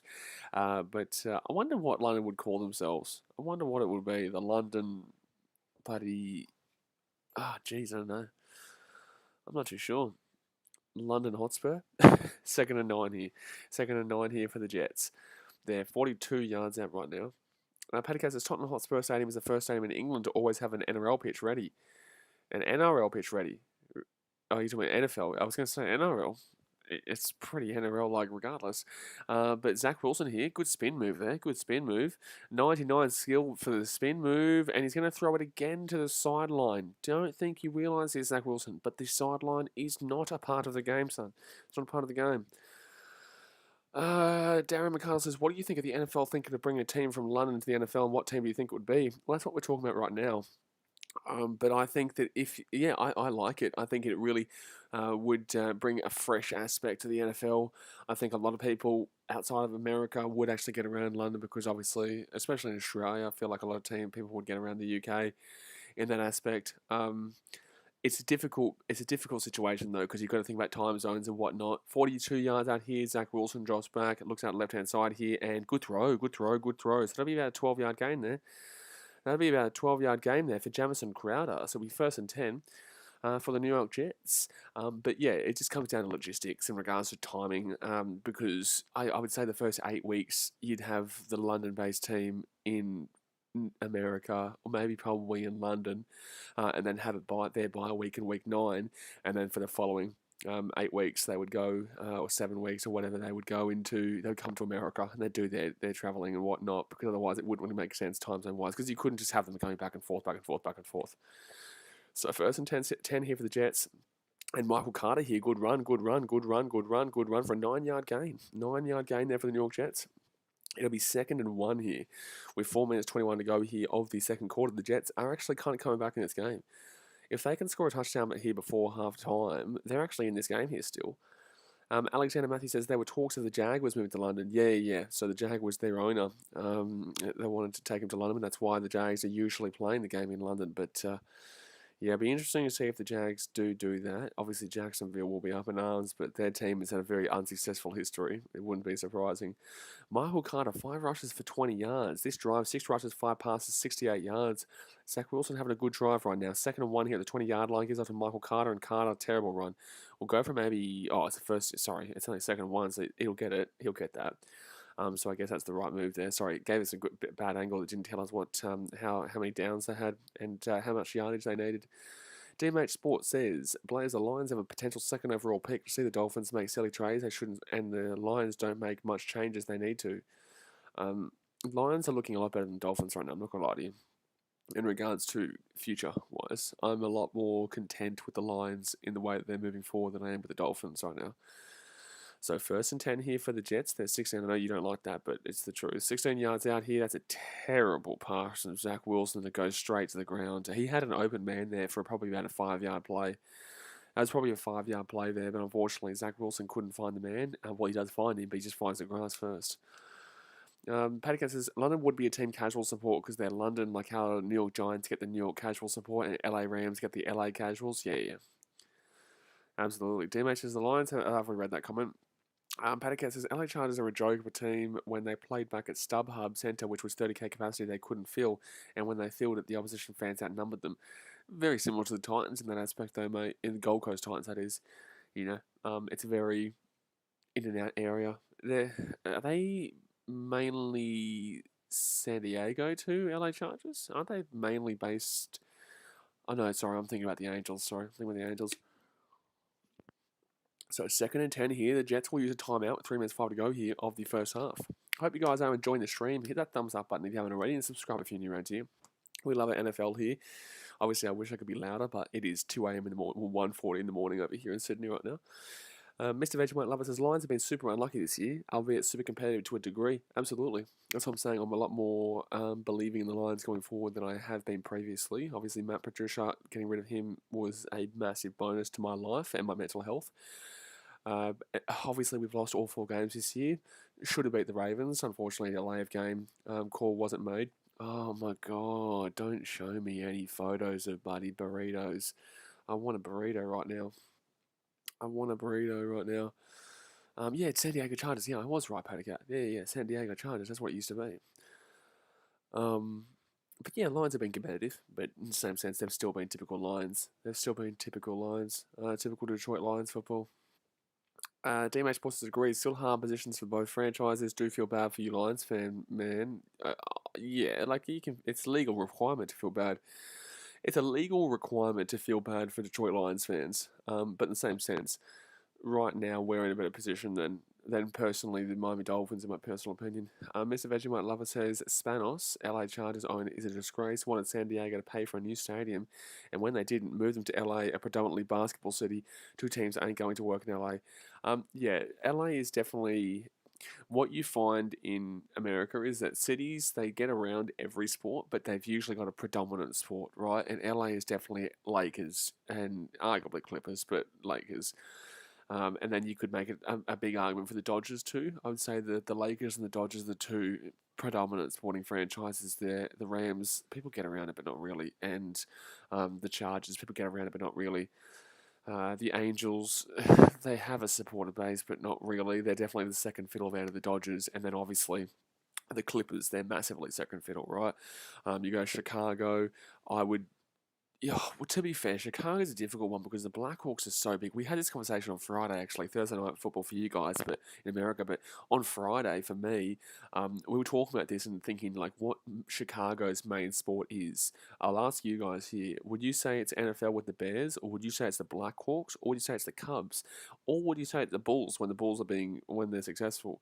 I would actually argue that I think it's the Blackhawks or the Bears, and I'd probably lean with the Bears, but it's a difficult one. Blackhawks are a very, very well-supported team there in Chicago. I'm not too sure what their sport really is. So it's going to be 16 yards out here for the Jets over the top here. Oh, my God. He hit his own lineman in the back of the head there, so it'll be 2nd and 10. Oh, my God. Jets, what are you doing, man? John Russell says, beef and bean burrito with some hot sauce and maple syrup. Maple syrup, gee whiz. I love a bit of maple syrup. Maybe not on a burrito though. I haven't tried it though, so I can't knock it. Haven't tried it, so I can't knock it. But yeah, we don't really have a great deal of quality burrito places here in Australia, unfortunately. Yeah, I would agree, John Russell. Chicago sports a well-rounded fan base. Absolutely, I'm a Bulls fan and a Cubbies fan. But yeah, and a Blackhawks fan, but obviously a Detroit Lions fan, which is the outlier there.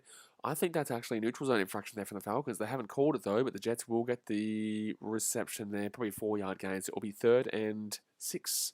Oh, sorry, no, it's going to be 4th and 6. That was the third. Why would you go for a short play there, New York? You're 4th and 10, 3rd and 10, sorry, and they go for a 3 yard gain. Like, anyway, that's the Jets for you. So they're going to go for the field goal here. It should be 17-3 at halftime. And to be fair, there's still 2 minutes 35 to go here of the first half, so do forgive me. But it's going to be 17-3 here with 2.5 minutes to go. Matt Amendola here, 4 from 5 in the season, 35 yards is his long. Yikes, he hasn't been kicking a lot of field goals from long. This is his range right now with 31 yards. And he will easily get that. So it will be 17-3 here. 17-3 here to the Jets. They're down by 14, so it's not to the Jets, but at least they've scored something. Darryl McCuttle says Bulls all the way. Mr. Vegemite Lover says the Jets suck. That was almost as bad as the butt fumble. Jeez, the butt fumble. That was a moment to be adored.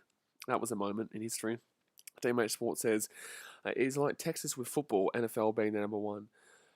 Yeah, well, Texas Rangers are pretty poor, mate. Yeah, Dallas Cowboys, and yeah, absolutely. Absolutely, Texas football is the main sport there. I would say with with New York, it'd probably be. I think that it would normally be basketball if the Knicks weren't so bad. If the Knicks weren't so bad, I would argue that New York would be basketball. Tell me I'm wrong, because I think yeah, the Yankees are big, but I still don't think. I still think that if the Knicks weren't so bad, they would be more so known for being a basketball city. John Russell says the syrup doesn't make it dessert, just gives good flavour and balance. He get around it. Alexander Matthews says Jets should have kept coach Rex Ryan. Jets should have blown up their team and started again. Which is what they refuse to do, I guess. DMH Sports says I have family from Texas, and yet the only team I support from there are the Stars in the AHL. Well, they did well last year. I think they made the Stanley Cup final, but unfortunately they lost to the Tampa Bay Lightning, if I'm not mistaken. So 2 minutes and 8 seconds to go here, but it's going to be the Falcons here with the ball. They're going to get this ball around the 20-yard line here for their final drive of the first half. Falcons, look, they've been okay, but the Jets have just been that bad that they're up 17-3 right now. Honestly, if this was the Chiefs or the Bills or the Ravens or a great team like the Detroit Lions, we would see the Jets being down by 40 in the first half. Darren McCullough says New York Nets are the New York team in basketball. The Brooklyn Nets, you mean? And so it's going to be Atlanta who get the ball for an 8-yard gain at Cordell Patterson, 2nd and 2 here. And the 2-minute warning. So 2-minute warning, you've got a 2-minute warning to hit that thumbs up button. That's what you have right now. Boom, shiki, thumbs up. And obviously subscribe if you're new around here.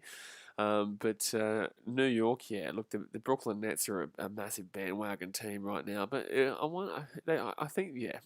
I think that they're probably a very similar team to Chicago, and a similar city to Chicago in the sense that they just love all sport. Mr. Vegemite Lover says New York get around any team from their state that is successful. It's just a shame that when they're not, they crucify them beyond belief, making free agents want to come to the city off-put. Yeah, look, the New York Yankees is a prime example of this. For example, look at Rizzo, Anthony Rizzo. He went there from my Cubbies and was very disappointed to see him go, but he hasn't been able to live up to expectations there. And then media have absolutely crucified him, annihilated Anthony Rizzo in regards to his performances there for the Yankees. And obviously they got knocked out by the Red Sox the other day. So yeah, I would agree. They do definitely get around all their sports, but I just think that if the Knicks were successful, that would be what they would like. If you had a choice in New York to go to a Yankees game, successful Yankees, a successful Mets, a successful Giants, or a successful Jets, or a successful Knicks, or a successful Rangers, or Islanders, I think that people would choose to go to the Knicks if they were successful, which they are getting better. They obviously did come 5th last year, actually, in the East. They came 5th, which they had a very successful year last year. DMH Sport says, if New York had more success in certain sports, basketball mainly, they might have some more support worldwide. Yeah, New York would absolutely have more support worldwide if they were a much more successful team. They would. John Russell says, when eaten correctly, what does Vegemite taste like? I only hear it's just salt. Um, for some reason, in America, I don't know what it is. By the way, 2 minute warning, guys. Wondering what's going on right now. But in America, I don't know what it is, but for some reason, people make their judgments on Vegemite by getting they put the knife in and they just literally have the Vegemite straight. It's the worst thing I've ever seen. I don't get why Americans do it. Like, you just put a little bit of butter on some toast, and then you put some Vegemite on. Not too much. Sometimes people put a heap on, not my kind of deal, but I put a bit of light Vegemite on. Beautiful. Beautiful. Bit of toast, bit of butter, bit of Vegemite. How you going? Now we're talking. But in regards to, for some reason, the people make their judgments by literally having Vegemite just straight, just off the knife, and just, buddy, it's so strange. I don't get it. I don't get it. Like, and then people they say it's terrible. It's like, if you do it right, it's not terrible. It's good. It's great. Might even have some Vegemite in between this stream and the NFL Red Zone stream. Mr. Vegemite Lover says, Kemba at the point this year will be interesting. His knees are shot, so it'll be interesting to see how the stem cell treatment plays into his load management this season.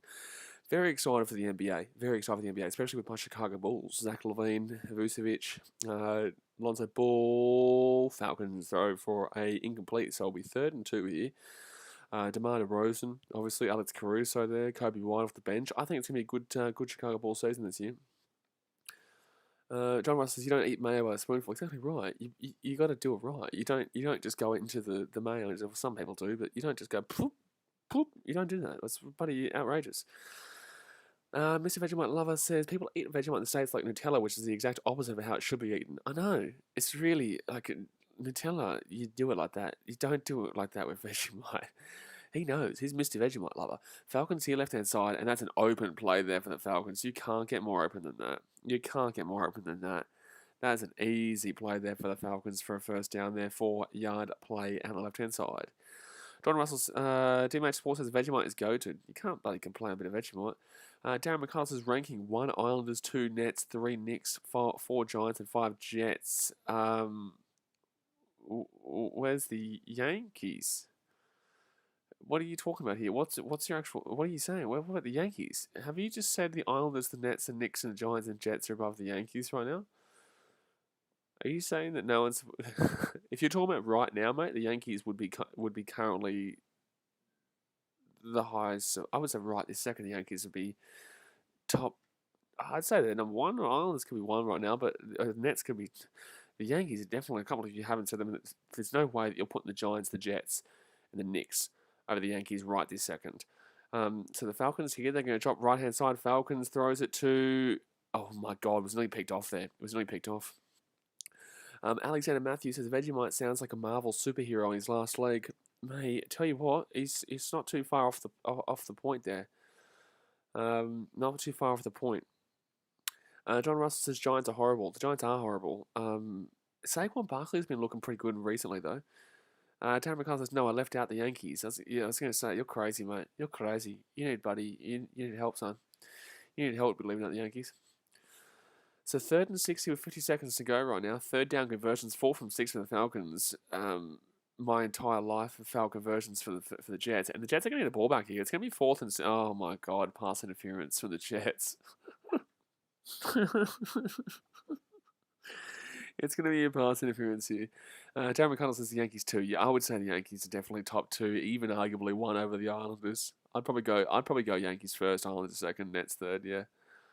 But I think if the Knicks continue the successful little continuation of what they did last season, I think the Knicks will go above the Nets. Even if the Nets are as good as they are with the likes of Kevin Durant, Kyrie Irving, maybe, and James Harden, and obviously our boy Paddy Mills from Australia. I think that the Knicks will still get a bigger support than the Nets when they're successful.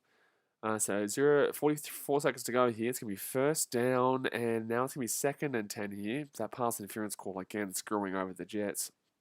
Demo Sports says, Knicks were popular in the 90s with E-Wing and whatnot, and then with Melo, not at the Lakers now, yay, and those were the days they were half decent. Now they may be coming back, but think it'll be longer than you think. With the Lakers, man, they've got a very old team. It'll be interesting to see if they can actually do it this year. So it's going to be Falcons here, right-hand side, open. Oh, how did he drop that ball? It just went straight through the hands there, Blake. It just slipped right through the hands. It was an open pass there. It should have been an easy play and they would have got a field goal, but instead, 3rd and 10 here. That's not great. I think, I'm sorry, but that's on, that's on Matty Bryant, unfortunately. The pass was off the mark. The pass was off the mark there. Mr. Vegemite Lover says, watch Matty ice bomb one down the field here. Well, he just did, and it was bad. He just did, and it was not great. I wonder if the Jets are actually going to get the ball back here and try something. If I'm the Falcons, I go for a short little 8-yard play here and then time it out, or quick slant, and they'll get a 4 or 5-yard play. I wonder if they're in field goal range here. Are they in field goal range here? There's 27 seconds left to go here the first half. I don't know if they're in field goal range or not. They might be just. It might be a 58-yarder maybe. It might be Jed said about a 60-yard play here. But the Falcons will get that, and they'll get taken down there for about a 6-yard gain. Darren McCardle says, I would not be surprised if the Jets win in the second half. Falcons are horrendous in second halves. We all know about that, don't we? From, was it 2018 Super Bowl? Was it 2018 or 2017? So they're going to time out here, the Falcons. And I think they're going to give this to Young Ho Koo for the field goal attempt. Teammate Sports, I'm tipping the Nets, but reckon Lakers, Warriors, and 1 or 2 other teams like the Bucks or Suns will contend. Warriors. Big call. Warriors still have a good team, but in the same sense, big call. Teammate Sports says, do you think, by the way, how are you not mentioning Utah Jazz? They've got a very good team. Teammate Sports says, do you think Tom Brady will cement his status as a GOAT with another title this season? He's already cemented his status as a GOAT, mate. He doesn't need to win this year. He cemented it last year by winning it at the Bucks. If he wins it this year, it'll just double it, but triple it, quadruple it. But in the same sense, like he's already cemented his status as the GOAT, mate. Don't you worry, son. So it's actually a 52-yard attempt here. It's actually a pretty reasonable attempt. 52-yard attempt here for the Falcons. So that 6-yard gain there really helped him get from that 58-yard area. And Young Huku will slap it through, right on through. And that probably would have been good from about 60. I think that would have been good for about 60. So as time expires here in the first half, it is 20-3 here to the Falcons. And this is just terrible here from the Jets. Like, surely the Jets will receive the second half kickoff, but they have been absolutely horrific here. I'll tell you what, I can't see them winning the second half. Like, look, they could come back. The Falcons are known for being terrible in the second half. But the Jets, Zach Wilson has... Let's go through some of these stat lines here. Let's go through some of these stat lines. So for the Falcons, Matt Ryan, 18 for 27 with 189 yards and 2 touchdowns. Not a great second quarter, though. First quarter, much better. Cordell Patterson, he also threw one for nothing. Cordell Patterson, 42 yards from 8 carries, with Mike Davis, 20 yards, 6 carries. Kyle Pitts has had 6 receptions for 64 yards and a touchdown. He's had a very good game so far. Cordell Patterson, 3 for 34. Hayden Hurst, 2 for 33 with a touchdown. Lee Smith, 3 for 30. Tajay Sharp, 1 for 14. Mike Davis, 2 for 8. And Christian Blake with 1 for 6. That is the Falcons. Moving on to the Jets here. Yikes. Zach Wilson, 5 for 13 with 42 yards and an interception. Yikes. Michael Carter, 5 for 20 in regards to the running game. Tevin Coleman, 3 carries for 11 yards. Ty Johnson, 1 carry for 4 yards. And Zach Wilson, 1 carry for 3 yards. Really disappointing and depressing stat line there in the rushing game. And then we get to an even more depressing stat line in the passing game. Corey Davis, 2 for 17. Jamison Crowder, 1 for 13. Ty Johnson, 1 for 11. Michael Carter, 1 for 1. Tevin Coleman, targeted, didn't catch it. Ryan Griffin, targeted, didn't catch it.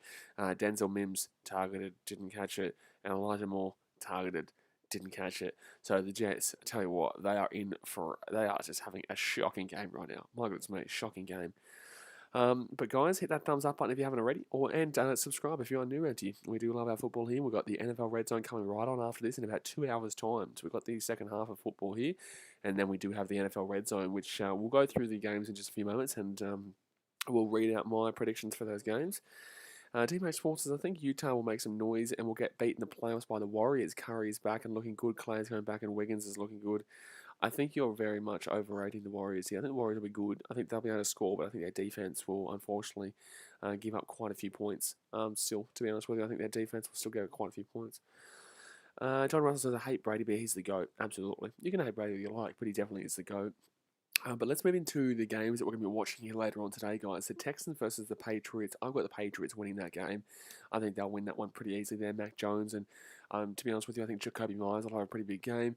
The Vikings go against the Lions. I'm going to take my Lions here, but it depends if Dalvin Cook plays. If Dalvin Cook doesn't play, the Lions actually could win. If Dalvin Cook plays, I honestly think Dalvin Cook could score about 14 touchdowns. and a half, maybe 15 touchdowns in the first quarter against the Lions' run defense. So it really depends on if Dalvin Cook does play that game, but I'm going to take my Lions here for a bit of fun. Panthers and Eagles at Carolina. I will take the Panthers there, but I think the Eagles might put up a shout, up, and they might actually have a crack, but I still think the Panthers will win that game. Washington going against the Saints. I've got Saints there in Washington. Jags, Titans. I'm taking the Titans there. Derrick Henry's going to crucify them. The Bucks and Dolphins. I'm going to take the Buccaneers. I'm going to take the Buccaneers there. I'll take the Buccaneers by about 150,000 points. Bengals and Packers. I think Antonio Brown will have a big game there. Bengals and Packers. I will take the Packers there. Sorry, Pater Cat, but I'm going to take the Packers there pretty easily too. Steelers, Broncos. I'm going to take the Broncos over the Steelers there in Pittsburgh. I will. I think the Broncos will be able to get it done there. They'll absolutely crucify this defensive game from the Steelers, not as good as it once was. Raiders and Bears. I think Henry Ruggs is going to have a big game there for the Raiders, and the Raiders will get back to winning ways. Chargers and Browns. I will take the Chargers against the Browns there. But it's a tough game to read, that one. Cowboys and Giants. I'm going to take the Cowboys over the Giants. Cardinals, 49ers. I'll take the Cardinals to win that.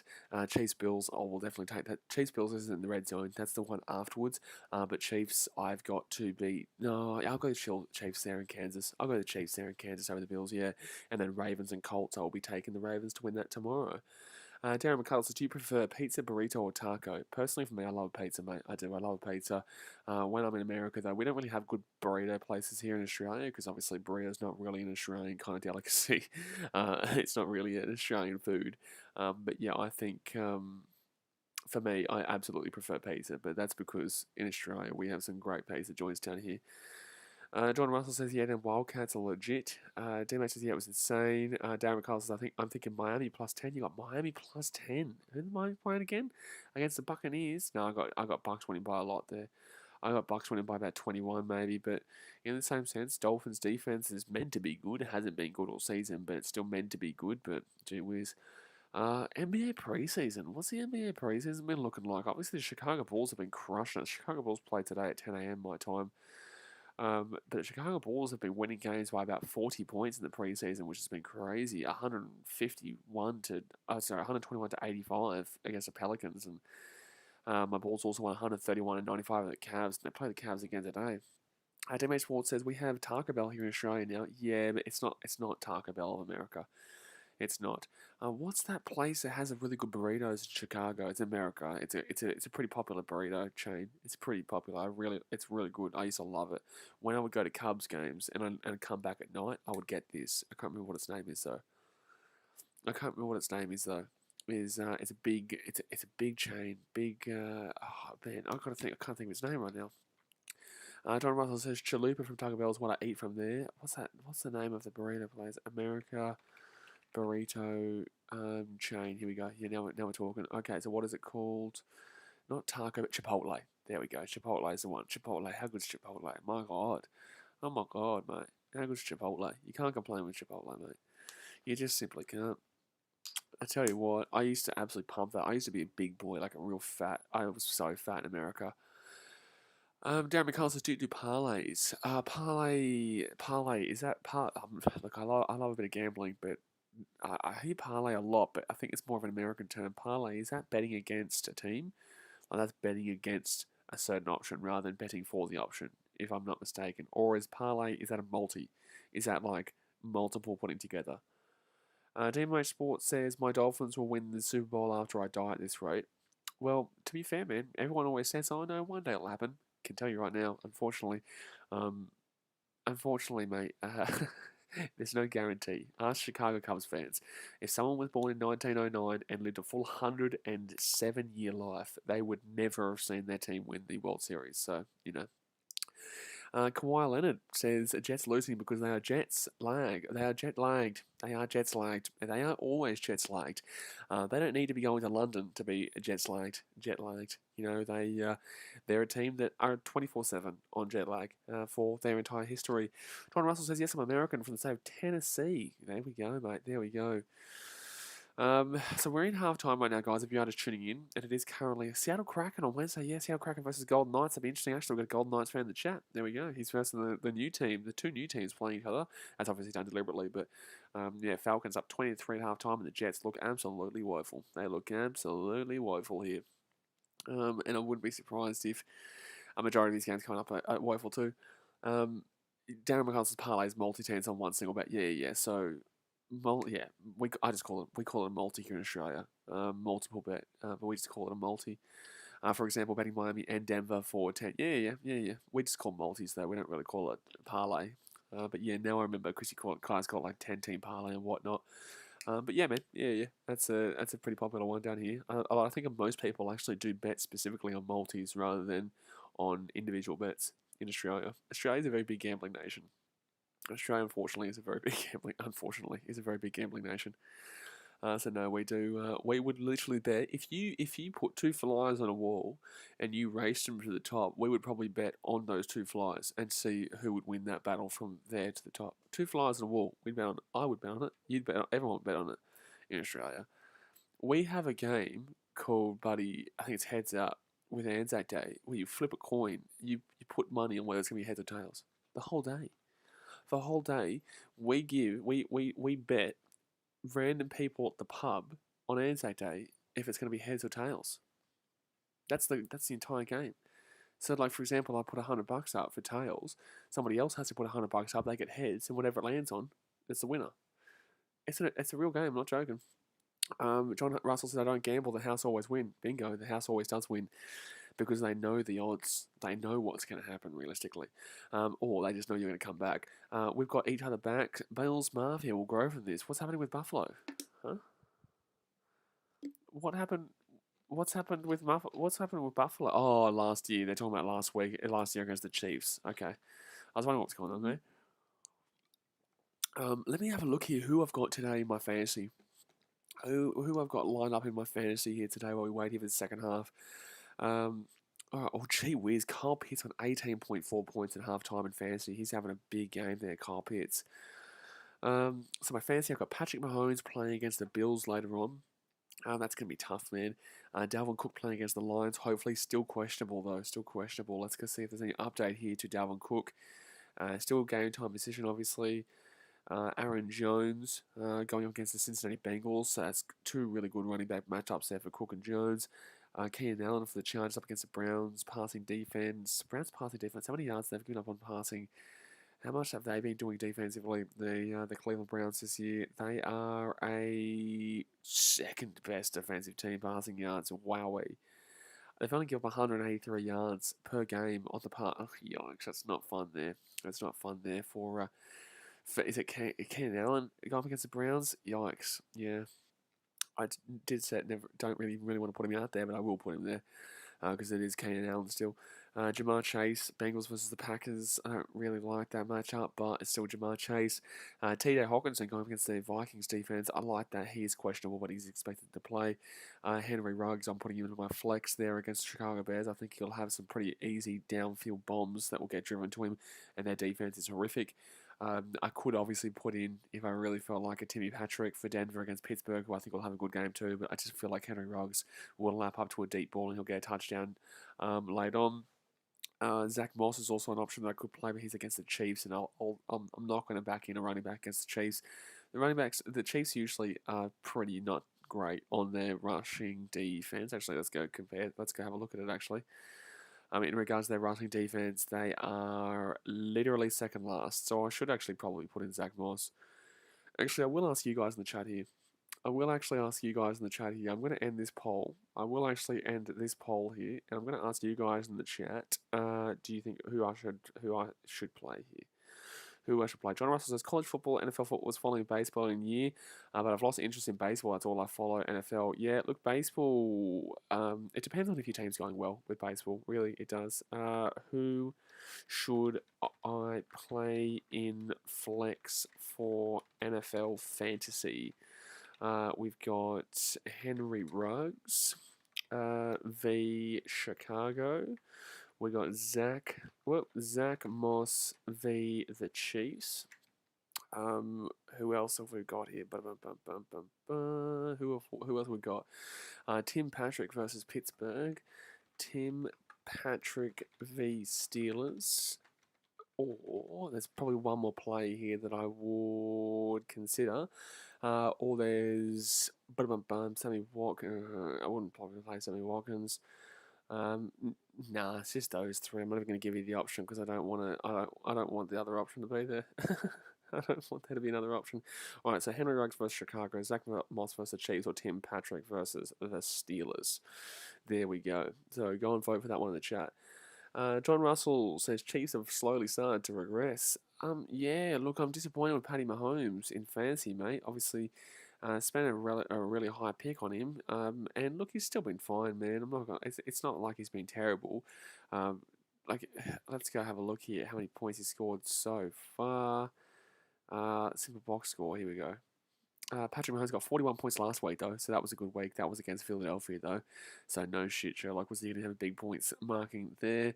The week before that, it was 27 points. Actually, no, to be fair, Patrick Mahomes has been actually pretty good. I'm not going to lie. Patrick Mahomes has been pretty good. It's not been him that... I'm 2-2 in fantasy, unfortunately. I won last year pretty easily, too.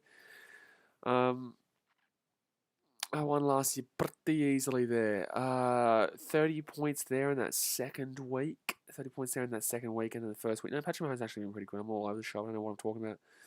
I don't know. He scored 38 in the first week too. Actually, no, I'm happy. Shush, Blaze. Shush. Jackson Rogers says, "Is he doing the game?" Yeah, man. Yeah. I'm doing the game, but unfortunately, it's half time right now, mate. It's half time, so we're just kind of talking while we're waiting here for the Jets to receive the ball in the second half. But trust me, if you are a Jets fan, it is it's not a great situation here. But if you're a Falcons fan, it's not a great situation. But at least you're probably going to win the game. So 14 minutes and 50 seconds to go here. The third quarter. The game is back on. The Jets from the 29. Oh, wow. Hello. Sorry. Did we just miss out on a whole play here? Did we just miss out on a whole play? Did the coverage just not show a whole play? How are they already at the 30-yard line? They must have returned it. That must have been a fantastic return. Can someone please tell me what just happened? Because the Jets are inside the 30-yard line right now. It's 2nd and 3, and they're inside the 30 yards. We've only been here for 30 seconds, and I've only seen the one play. The coverage didn't show us. Was there a return for about 60 yards? What just happened? So 2nd and 3 here at the 22-yard line right now. The Jets with the ball, and Zach Wilson. I'm feeling like they're going to run this ball here, and they are going to run this ball right the guts. Good run, very good run there. Very strong run there by Michael Carter, who gets to about the 15-yard line. So that'll be about a 7-yard play. 7-yard play. Darren McCall says Garoppolo. I haven't seen any news about Garoppolo yet, mate. I haven't seen any news about Garoppolo. I'm not too sure. I'll Google it for you, see if there is any news now. Jimmy Garoppolo. Let's go to news. Will likely be clear to play week 7 versus the Colts. Yes, so he will more than likely be playing, is what they're saying. Okay, so Jets here. They give the ball off to Michael Carter, and he'll get slapped down 2 yards short of the line. No, he'll get around for a 1-yard gain there. So it will be 2nd and 9. He will actually fight for that 1-yard gain. So 13 and a half minutes to go here of the third quarter. 2nd and 10 right now for the Jets. In a good position, though. If they score here, they're only down by 10. You can't complain.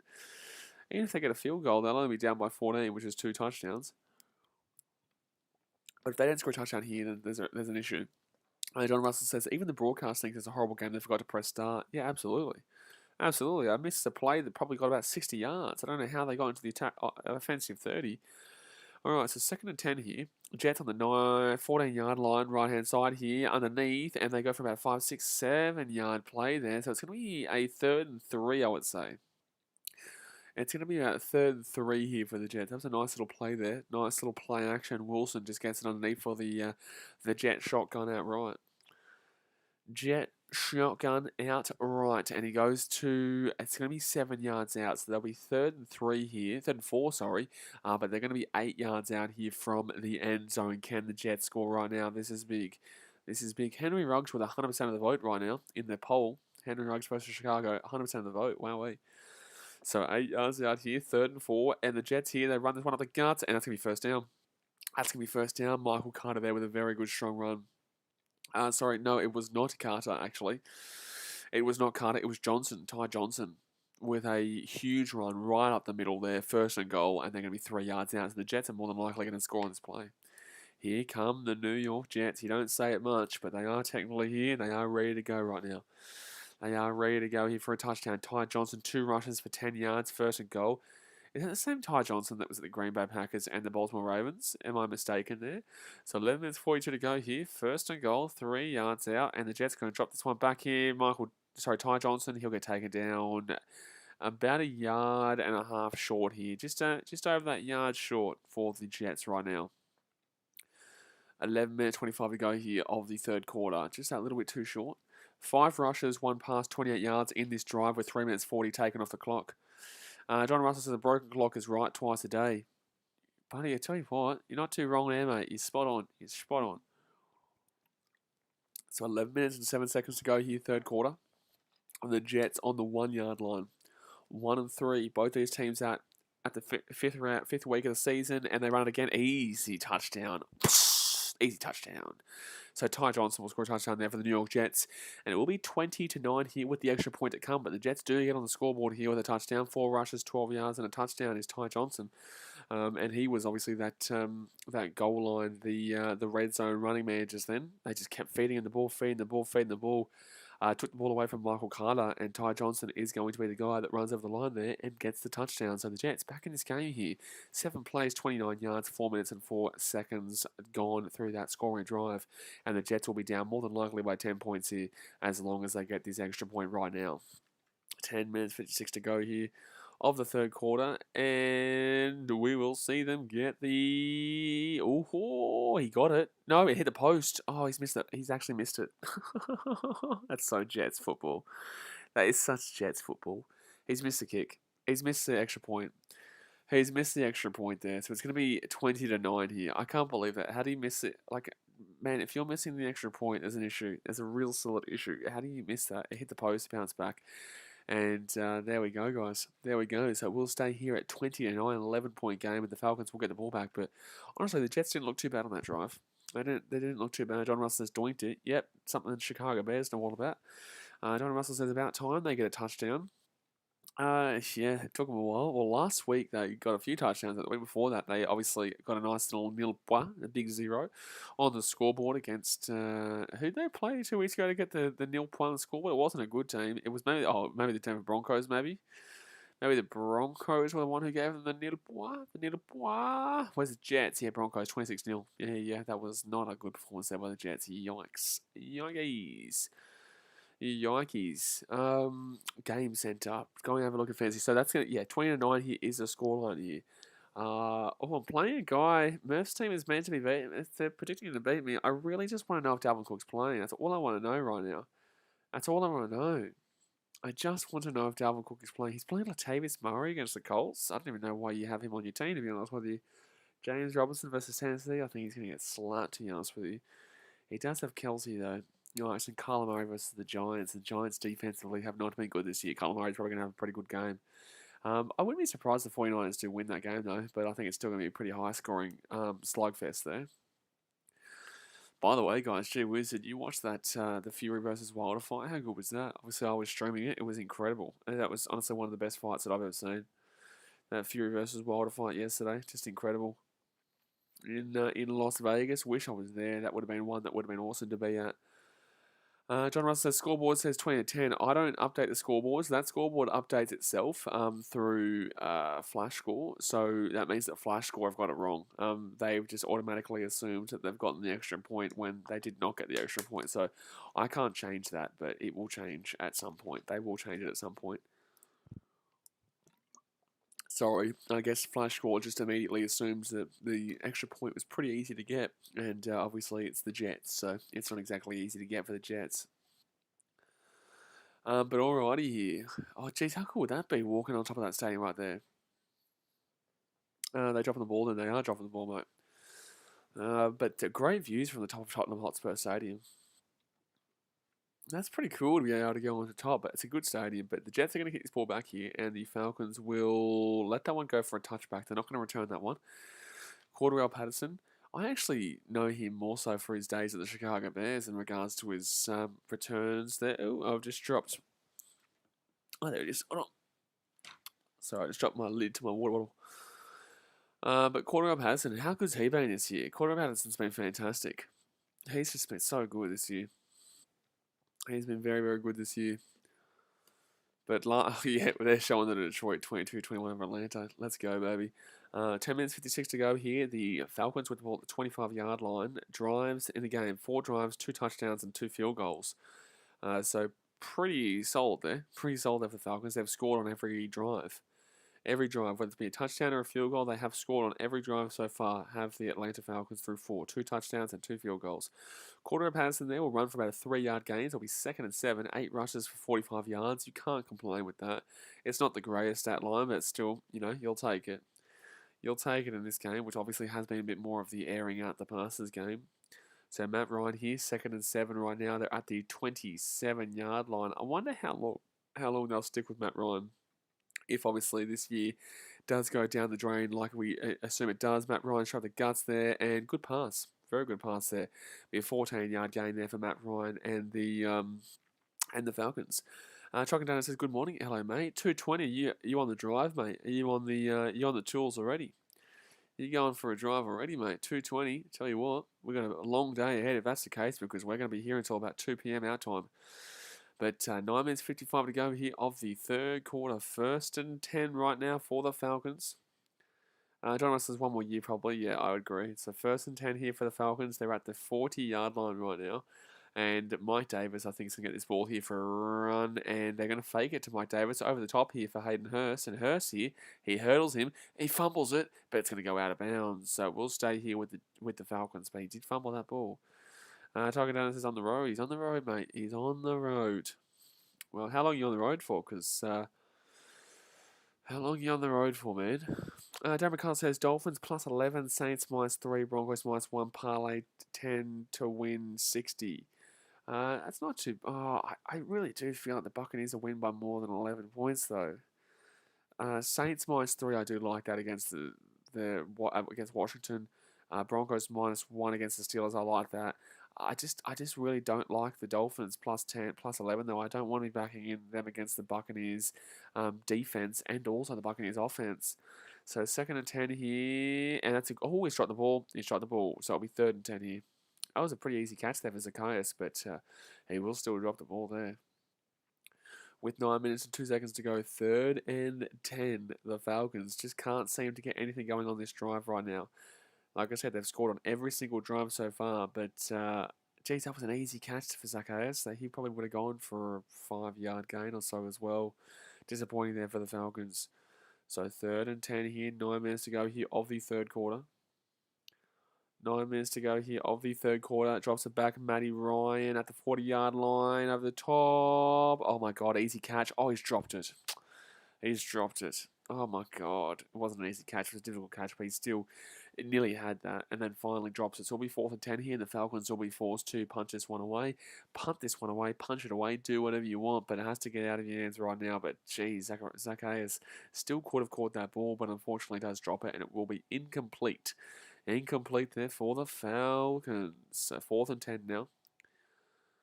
The Jets actually have a really good opportunity to come back in this game now. If they can score on this drive, whether it's a field goal or a touchdown, they'll be within 1 score. They'll be within 1 score, considering they were down 17-0. That'll be a real big positive here. Oh, that's not a good punt. That's not a good punt there. That's not a good punt at all. And that's going to go down around the 35-yard line. So the Jets will get the ball here, 35 yards out. This is actually going to be a really good start here for the Jets. That was not a great kick. A terrible kick there from the Falcons.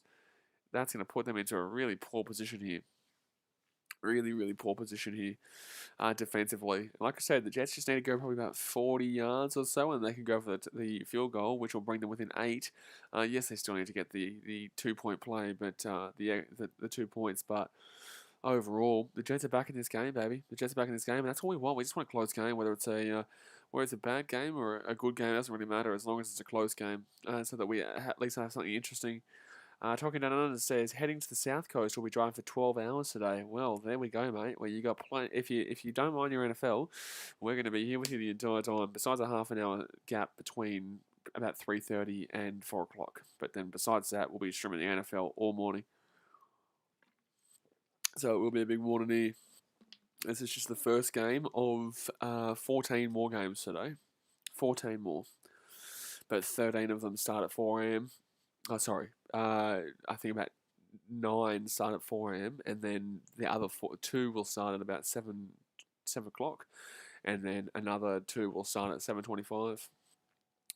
And then later on as well, the Chiefs and the Bills, that doesn't start until about 11:20 a.m. So I probably won't be getting to bed until about, I would say, 3 p.m. I might even stay up, so I'm still on a normal schedule. I'll probably stay up to get so I'm still on a normal schedule. I might even put a video out, Chicago Bulls video out later on today. I might just get up and keep filming, because otherwise I don't want to screw my sleep schedule. If I screw my sleep schedule, then I'm done-ski. I'm done-skaruno, especially with what I do. I need to get myself onto a kind of regular system. And that's why I haven't been able to do those NFL Red Zone streams the last couple of weeks, because I haven't been able to get into my system, but I'm alright now. Mate. But I'm just now excited for the NBA startup, because the NBA is on a good time for us. The NBA is on always at a good time. It usually starts around 11 a.m., 10 a.m. our time in Australia. Sometimes 9 a.m. If it's Eastern games, the earliest you'll ever see is maybe 7 a.m., 6 a.m. But never really those really ridiculously early games. So we're just waiting here for the Jets to get the ball back here.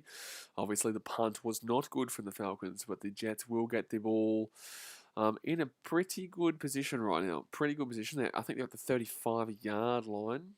Darren McCullers says, rule 2, always bet against Brady on the spread. He usually wins by 2 or 3 points against the teams he play. Well, fair enough, mate. Well, best of luck to you. Hopefully you win. I'm not going to bet on the game, but I hope you win, man. I hope I'm wrong, and I hope you win. I just think that the Buccaneers are a little bit better than the old Miami Dolphins. So that's the biggest question mark that I do have. But the Jets here, they're at the 30-yard line over the top right-hand side here, and good run here. Good run. It's going to be Michael Carter there for about a 15-yard gain. So it'll be first and 10 here. That'll be about a 15-yard gain. John Ross says they fixed the score finally. Yes, the score has been fixed. It is 20-9, not 20-10. They're all over the shop, son. They are all over the shop. That's a nice little play action pass there that gets out to the right-hand side. Gets out to the right-hand side, and the Jets are going to have the ball now. And they're going to be on first and 10, so here they come. The Jets making their way back into this game, son. Making their way back into this game. Zach Wilson, 7 for 15 for 62 yards. Yikes, that's a terrible stat line. That's an absolutely horrific stat line there for Zach Wilson. He'll drop back here, left-hand side of Michael Carter, and Carter's going to go for not even a 1-yard gain. It'll probably be second and 10 here still. It was such a short game. It'll probably be still second and 10 to be honest with you. But Falcons have been better defensively today than normal. Jets have been worse defensive today than normal.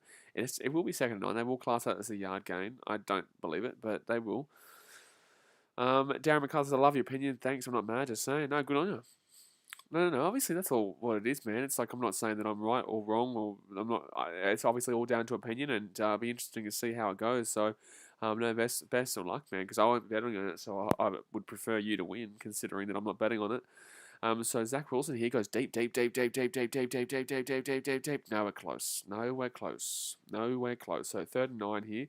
He had Corey Davis going deep, but he just could not lap up with him there. So 7.5 minutes to go here of the third quarter, and that was, unfortunately, it was a decent option for the deep pass, but just didn't work out. John Russell says maybe Jets can make a comeback. Look, maybe. They're still not that great, though. They're still not looking fantastic. But they are only down by 11 points, so all they need to do is get within field goal range here, and they'll be within the 1-score marker. But Zach Wilson here at the 49-yard line right now, 3rd and 9, 7 minutes 25 to go here. Would not be looking for a deep pass here. They're going to try and blitz this. And it's going to be a good pass here from Zach Wilson, but they're still not going to get. They're only going to get 4 yards there. He actually lost the ball and fumble, but will still pick that one up there, Ryan Griffin. So it's going to be a 4th and 5 here, and you would assume they're just going to go for the punt. You would assume that they just go for the punt. John Ross says, dude, don't be crushing my hopes. Man, sorry to be the beacon of realism here. the beacon of realism. What a bloody sentence. I can't believe through 6 votes, Henry Ruggs versus Chicago is the main vote there. I can't believe that out of the guys, like I want Henry Ruggs to be the guy. But I just can't believe that 100% of the votes have been for Henry Ruggs. So the Jets here, they're going to put that ball up in the air. The Falcons will call the fair catch here at the 9-yard line. The beacon of realism. That's BKR Sport, mate. That's me. The beacon of realism.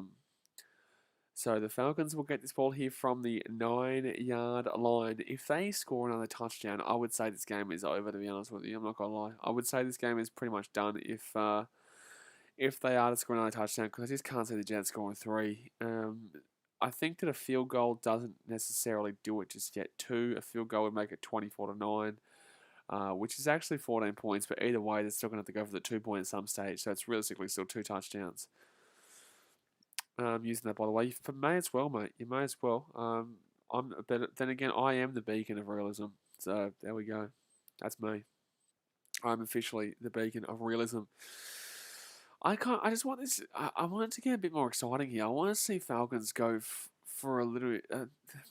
This game, like there was never going to be ever any excitement, really. Obviously Friday with the Rams and Seahawks was a very exciting game. Was always going to be, but that's the tough thing. Like, doing a stream at 12:30 in the morning, you really want the game to be an exciting game, and this was never going to be. The Falcons here, they look terrible. The Jets look terrible. The Falcons will just be the less terrible team. So I guess they lose, because when you're that bad, you're wanting to play bad, and the Falcons are playing not bad enough. The Jets are playing worse. So the Jets actually officially win this game, because they're going to give themselves a higher pick at the end of the season. That's really what you're going to be thinking here. That's really what you're going to be thinking here, to be honest with you. I don't know what the draft class is next year, though. Is next year a better offensive or a defensive draft class? You'd know, John Russell. You were telling me you love your college football. Is next year a better defensive draft class or offensive? Darren McCardle says, fixing to eat a pizza, I'm rooting on the Jets. The Jets should, and I feel like they will win. I was scared to bet this game, but if I did, I would bet the Jets on spread. What was the spread? Plus 7.5, maybe? Maybe even a 3.5. I'm not too sure. A 3.5 or a 7.5. It's one of the two. It wouldn't be any more than 7.5. There's no way.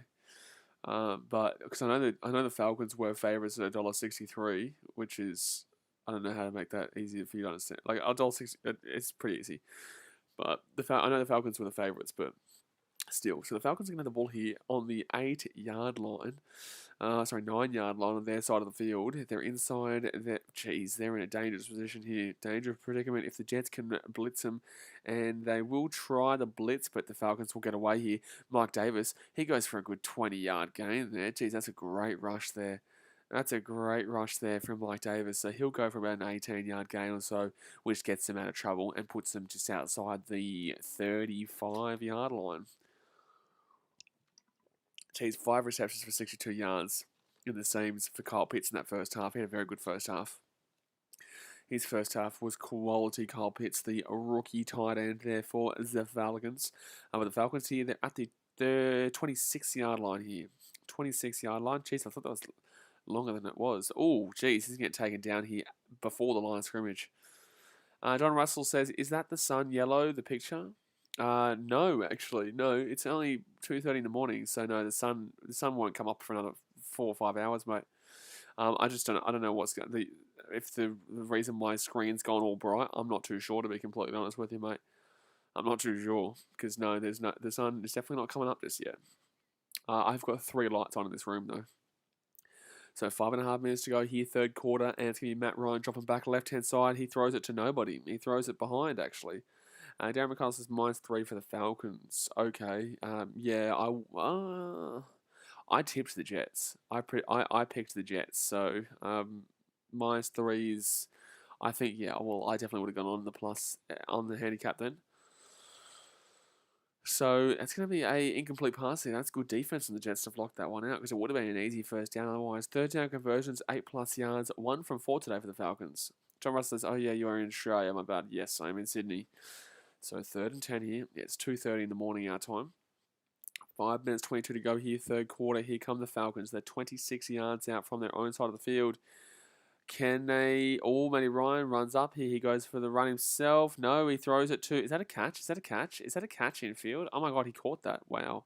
Tajay Sharp with a fantastic catch there. Matt Ryan with a pinpoint throw. Absolute brilliant throw there. And he will be caught in. Yeah, he does catch that nicely. Yeah, he does catch that nicely. Darren McCarthy says, I don't tease game. I do buy points, though.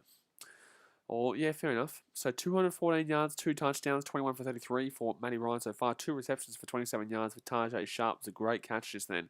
They're going to shuffle that ball out right-hand side here.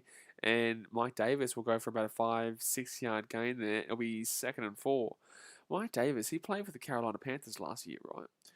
I think he played for the Panthers last year, if I'm not mistaken.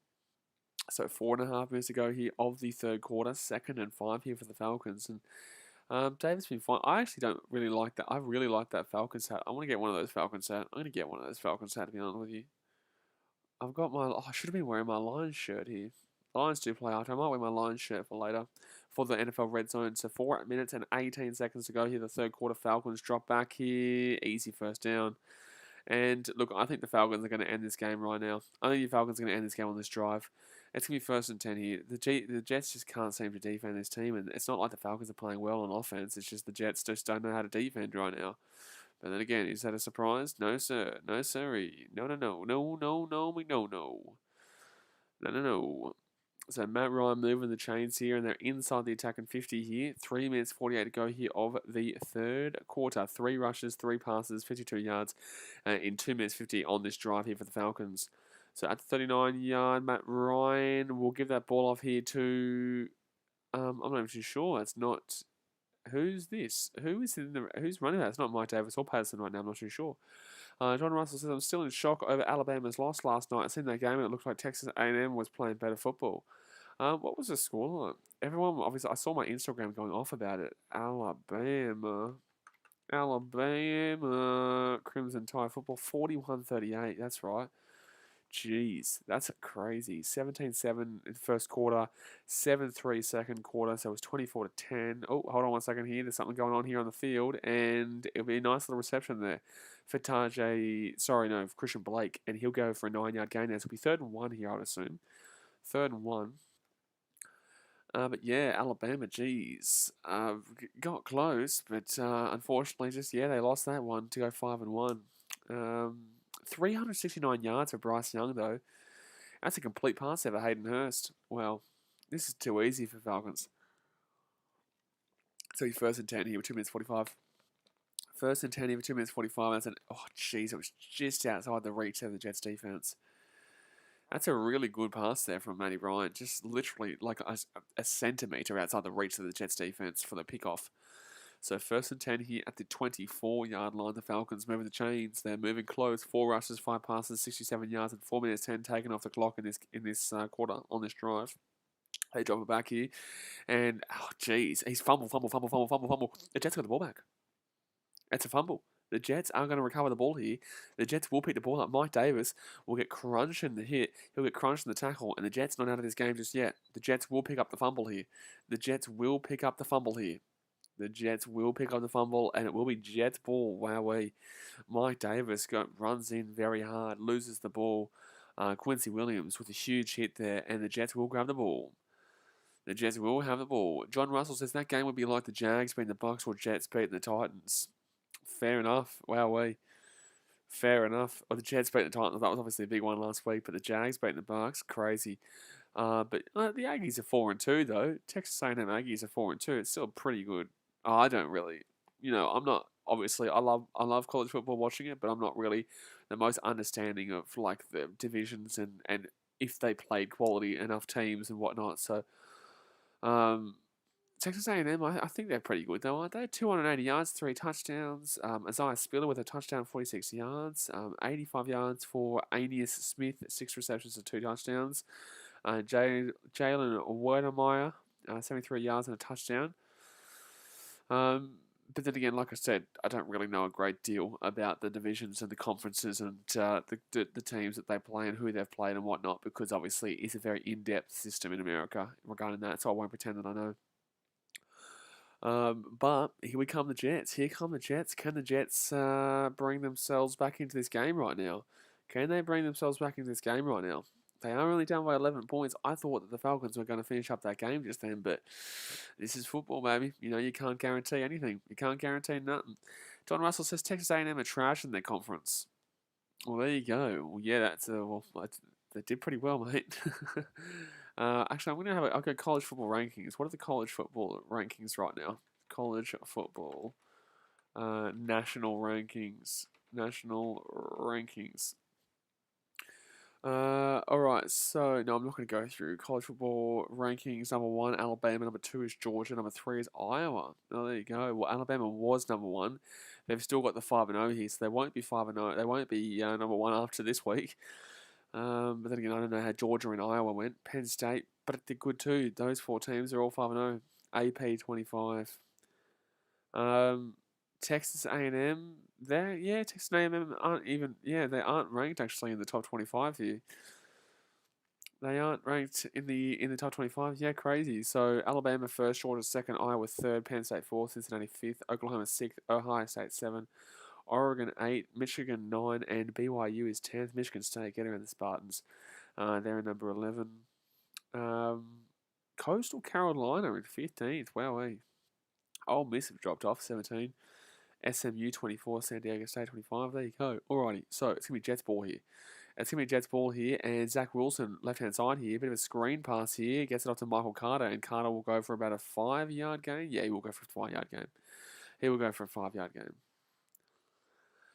So 2 minutes to go here in the third quarter. The Jets, realistically, they need to be scoring something on this drive here. Whether it's a field goal or a touchdown, it doesn't really matter as long as it's something. John Russell says, nope, they are unranked. Bama's first lost one unranked since like the 90s and their first loss since 2019. Geez, was it a home game for Alabama or was it a home game for Texas? Because obviously that would have been crazy scenes if that was a home game for Texas. They would have gone nuts though in the crowd. It probably would have been a field rush too, wouldn't have been? So 1:30 to go here of the third quarter. The Jets here, they roll right-hand side. No, screen pass out left, and he's going to get crushed. That was a terrible play call there from the Jets. They're going to lose 5 yards there. That's a terrible play call from the Jets there. So it's going to be 3rd and 10 here. It's going to be 3rd and 10. That's a horrific play call there by the Jets. My God. Oh, my God. That is a loss of 6. It's going to be 3rd and 11. Home game Texas. Was there a field rush at the end, John Russell?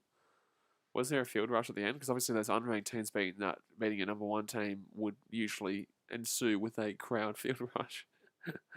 Like in the college basketball. I love watching college basketball. I really enjoy watching the March Madness. Very fun to watch. Haven't streamed it before. Might even stream it when it comes back at the end of beginning of next year. But there is an injury here for the Falcons, so there is an injury timeout being used right now. If I was to support a college football team, it would be the Michigan State Spartans, and they're 5-0 right now. But that's because they're Detroit Lions, basically, are in Detroit or Michigan. But in the same sense, I don't really follow it a great deal. John Russell said 105k attendance, and they did rush the field, and the stadium got fined $100,000 for that field rush. Crazy. $100,000 for that field rush. That's wild. I get it. I do understand it, and it's warranted. But $100,000 is insane. Oklahoma State are moving up in those rankings though. Oregon dropped off completely after their loss. I wonder where Alabama will drop to with that loss. They'll probably drop below Cincinnati or Oklahoma, you would safely assume. Darren McCall says that was Nick Saban's first loss to his assistant coach under him. Well, fair enough. Crazy. That would be wild. John Ross says they said it was worth it. Oh, absolutely would be worth it. Well, look, you get they would have made a lot of money off that. Like, Texas A&M would have made a significant amount of money off that, whether it be from merchandise, whether it be from their, obviously, football program being just completely and utterly shine in the light. It would absolutely, that 100k would be chump change for them, realistically, in regards to it all. They would not be complaining with that, absolutely. Was it a late win too? Because I did see my Instagram feed blow up with it. I really should watch a lot more of the college football. I really should, but I stream so much on the channel, man. I stream a lot of sport on the channel. Alabama, let's go have a look. Alabama, Crimson Tide. Geez, a home game for Texas. That's outrageous. That would have been so much fun to be at. 14-10. Alabama must have come back in that. Well, Alabama did come back in that second half. It was 24-10 first half, and then third quarter it was 31-24 to Texas, and then 41-38 final score. Jeez, it got close. Got very close. Darren McCall says, what's your favourite sport? I love all sports, man. Like, I'm obviously in Australia, so I love my rugby league. I love my rugby league, my rugby union. I've also got a massive sport in football, as in soccer. That's why I know Tottenham Hotspur Stadium, because I'm a massive fan of the Premier League. Um, I love my American sports too, in the NFL, the NBA, hockey when I'm there, baseball. I'm obsessed with the Chicago Cubs. I'm currently wearing my Chicago Cubs jumper now. So no, I don't really have a favorite sport, man. I just love them all. But Jets here, right hand side. Oh, did he catch that? Did he catch that? Did he catch that? It is not a catch. A flag though. Is there a catch or a flag? There's a flag here, but what are they calling here? Is this on the offense or the defense? I'm not too sure. No, they're going to say no catch. They're going to say it's an incomplete pass. But there is a flag here. Illegal touching before the pass. Player out of bounds. A loss of down. Fourth down. Oh, okay. Well, that was terrible there from the Jets. That was absolutely horrific there from the Jets. John Russ says college gameplay is not as exciting as NFL, but the fan devotion is unreal. Yeah, I hear that. I do. I actually think that college basketball is sometimes more fun to watch than the NBA. But in regards to college football, I have always had the understanding that college is a lot more well supported than the actual big leagues. Oh, Falcons are going to slam down here. No, he's still going here. He's still going here. He's still going, taking down to the 31-yard line. So the Falcons will come away with the ball here, 31 yards out from their own side of the field. Don't forget, guys, hit that thumbs up button if you haven't already, and subscribe if you're new around here. Obviously, very early in the morning for me, so I can't be as loud as I normally am. But in the same sense, I hope you guys are still having a good time. So 1st and 10 here for the Falcons, and they're going to be on their own side of the field at the 31-yard line. 28 seconds left to go here. Just wish it was a better game here for the people in the UK to watch, but at least they've got an experience. This will be a great experience to be at, regardless of the result here. Oh, Christian Pulisic, yeah, he's on the field right there. US men's national soccer team in Chelsea. I didn't realise that Pulisic was American. Oh, there you go. So Cordell Patterson here. He'll bring this ball back out to the 35-yard line here. John Russell says college football is more safety orientated. Lots of safety rules. Yeah, it would be, of course. Oriented, sorry. It would be. Obviously, massively different game to the NFL. Oh, I've dropped my lid again. I dropped my lid again. I don't even know if it's reachable this time. It's not reachable. I'm all over the shop. I'm drunk on water. So that'll be the end of the third quarter here, and it was an interesting third quarter, actually, to be honest with you. There was a fumble from the Falcons, the Jets picked up, and then it's just been a really strange game, really slow game. Darren McCardle says, college football playoffs is rigged, not on knowledge, not on knowing who is in, but who can be in. Teams like Central Florida, South Florida, and Cincinnati can't get in the playoffs. I do hear this complaint quite a lot, that obviously it comes down to a bit of a popularity contest, because obviously there's a selection process of getting into the playoffs rather than how good you actually are. So if someone wanted to put somebody else in, they could, because it would get better TV ratings and whatnot. I do hear this complaint quite considerably about the college football. College basketball is obviously set up quite differently in regards to that. You can qualify it depends on if you're one of those other teams, yeah. But college basketball is different because there's so many. But in regards to college football, I do get the complaint. Chris, it sounds sus, that does. Yeah. So basically, man, I'm not the most knowledgeable on it, but I'm pretty certain that there's only obviously a certain amount of teams that can be selected to go to the playoffs, and because there's no real kind of one sole system, there's no one simple system. You can find that it's a bit of a popularity contest in regards to they'll choose this team over that team, despite the fact. And actually, there's a prime example of this in that TV show on Netflix. What was that show on Netflix called? Oh man, I think it was the first season as well of that college football show on Netflix, and they didn't get selected uh, because of the fight, maybe. Because they got into that fight with their opposition, their rivals. I can't remember the name of them. John Russell says, Wake Forest 2, it's about caliber of teams you play. Yeah. So, it's about the caliber of teams you play, who basically who you come up against. But you can work it around. If you prefer another team to get through, you can make an argument for the other team. Like, the caliber of teams is all down to opinion too. Nath J says, BK, you're a bloody trooper, mate. Still giving the people what they want this hour. You're champion, mate. We're going to be going for the next 13 hours straight. this is just the first game of 14, 15 more today. We've literally got 12 or 13 games starting up in the next 2 hours or so. An hour and 20 minutes, hour and 10 minutes away from the next game starting, which is the NFL Red Zone stream that I'll be doing. So the Jets actually won that third quarter 6-0 there, but obviously Atlanta scored 20 points in that first half.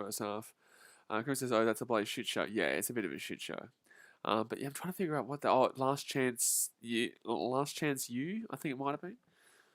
I think it might have been Last Chance You for the Netflix show, and the team didn't make the playoffs because they got into a fight on the final game of the season. If not, I think they were undefeated to that point, but they got hampered by it.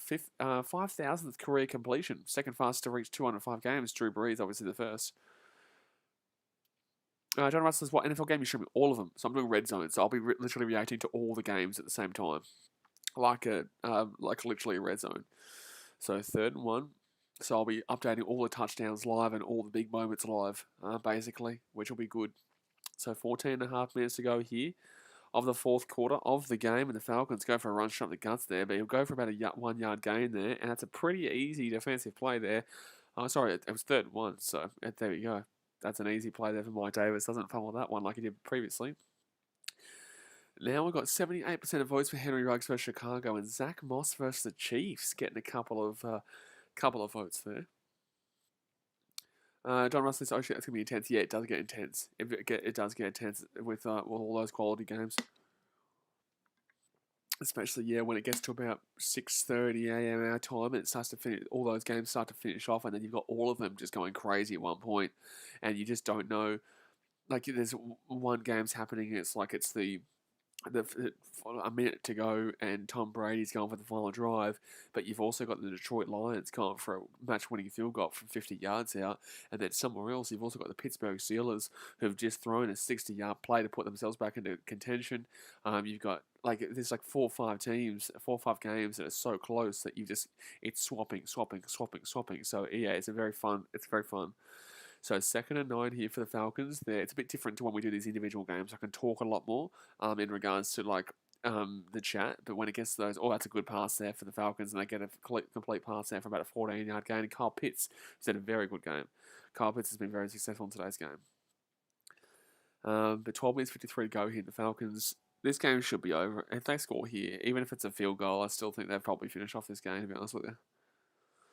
I'll probably I might even have some Wheat Bix, actually. Might even have some Wheat Bix when we finish up here, this stream. John Russell says, "Dude, Steelers will never throw a 60-yard pass. Big Ben is trash." That's not the point, all right, John? It's not the point, all right? It was just a team that I thought of. My God, gee whiz, John. Tell ya. So 12 minutes 25 to go.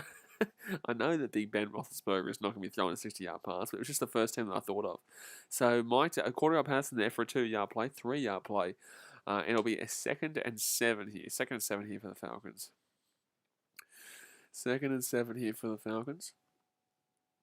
It's great to see you guys here, though. Obviously, I'm very new to the NFL streams. Usually, we have quite a few people watching our rugby league and union streams and whatnot because we're very consistent with our rugby league content. But obviously, I wasn't really I didn't really know how many people, if any, would turn up at 2, in the morning to watch this game. But now it's been good to have people here in the chat talking the whole time. So 2nd and 7 here with 11 minutes 40 to go here, the fourth quarter. Broccoli Whip says, "Gee whiz, it's late, mate. This is early." Falcons can get sacked here. Oh my God, they didn't even get sacked. Oh no, Jets, no. Oh no, Jets. Oh no. It ended up being about a 40-yard play there. It's going to be holding offense. Doesn't really matter. It doesn't really matter, but it was like a 40-yard. I can't believe there wasn't a sack there. Well, Matt Hennessy, the center, will be called for a holding. Just woeful. But 11 and a half minutes to go here. And let's have a look. Yeah, clearly holding, actually. That's why to get the sack. Otherwise, it would have easily been a sack, to be honest with you. You were never ever going to knock it, that call. So 2nd and 17 here for the Falcons. This is really the first long yardage that we've seen in this game so far. 2nd and 17 with 11 minutes to go. Falcons looking likely that they're going to go 2 and 3 right now. And Matt Ryan drops back here at his 40. Gun pass right up the guts there. So it'll be Third and maybe 8. Maybe third and 8, third and 9. Third and 8 or third and 9. 10 minutes 54 to go here of the fourth quarter. Yeah, third and 8. I was right. Spot on, mate. Spot on.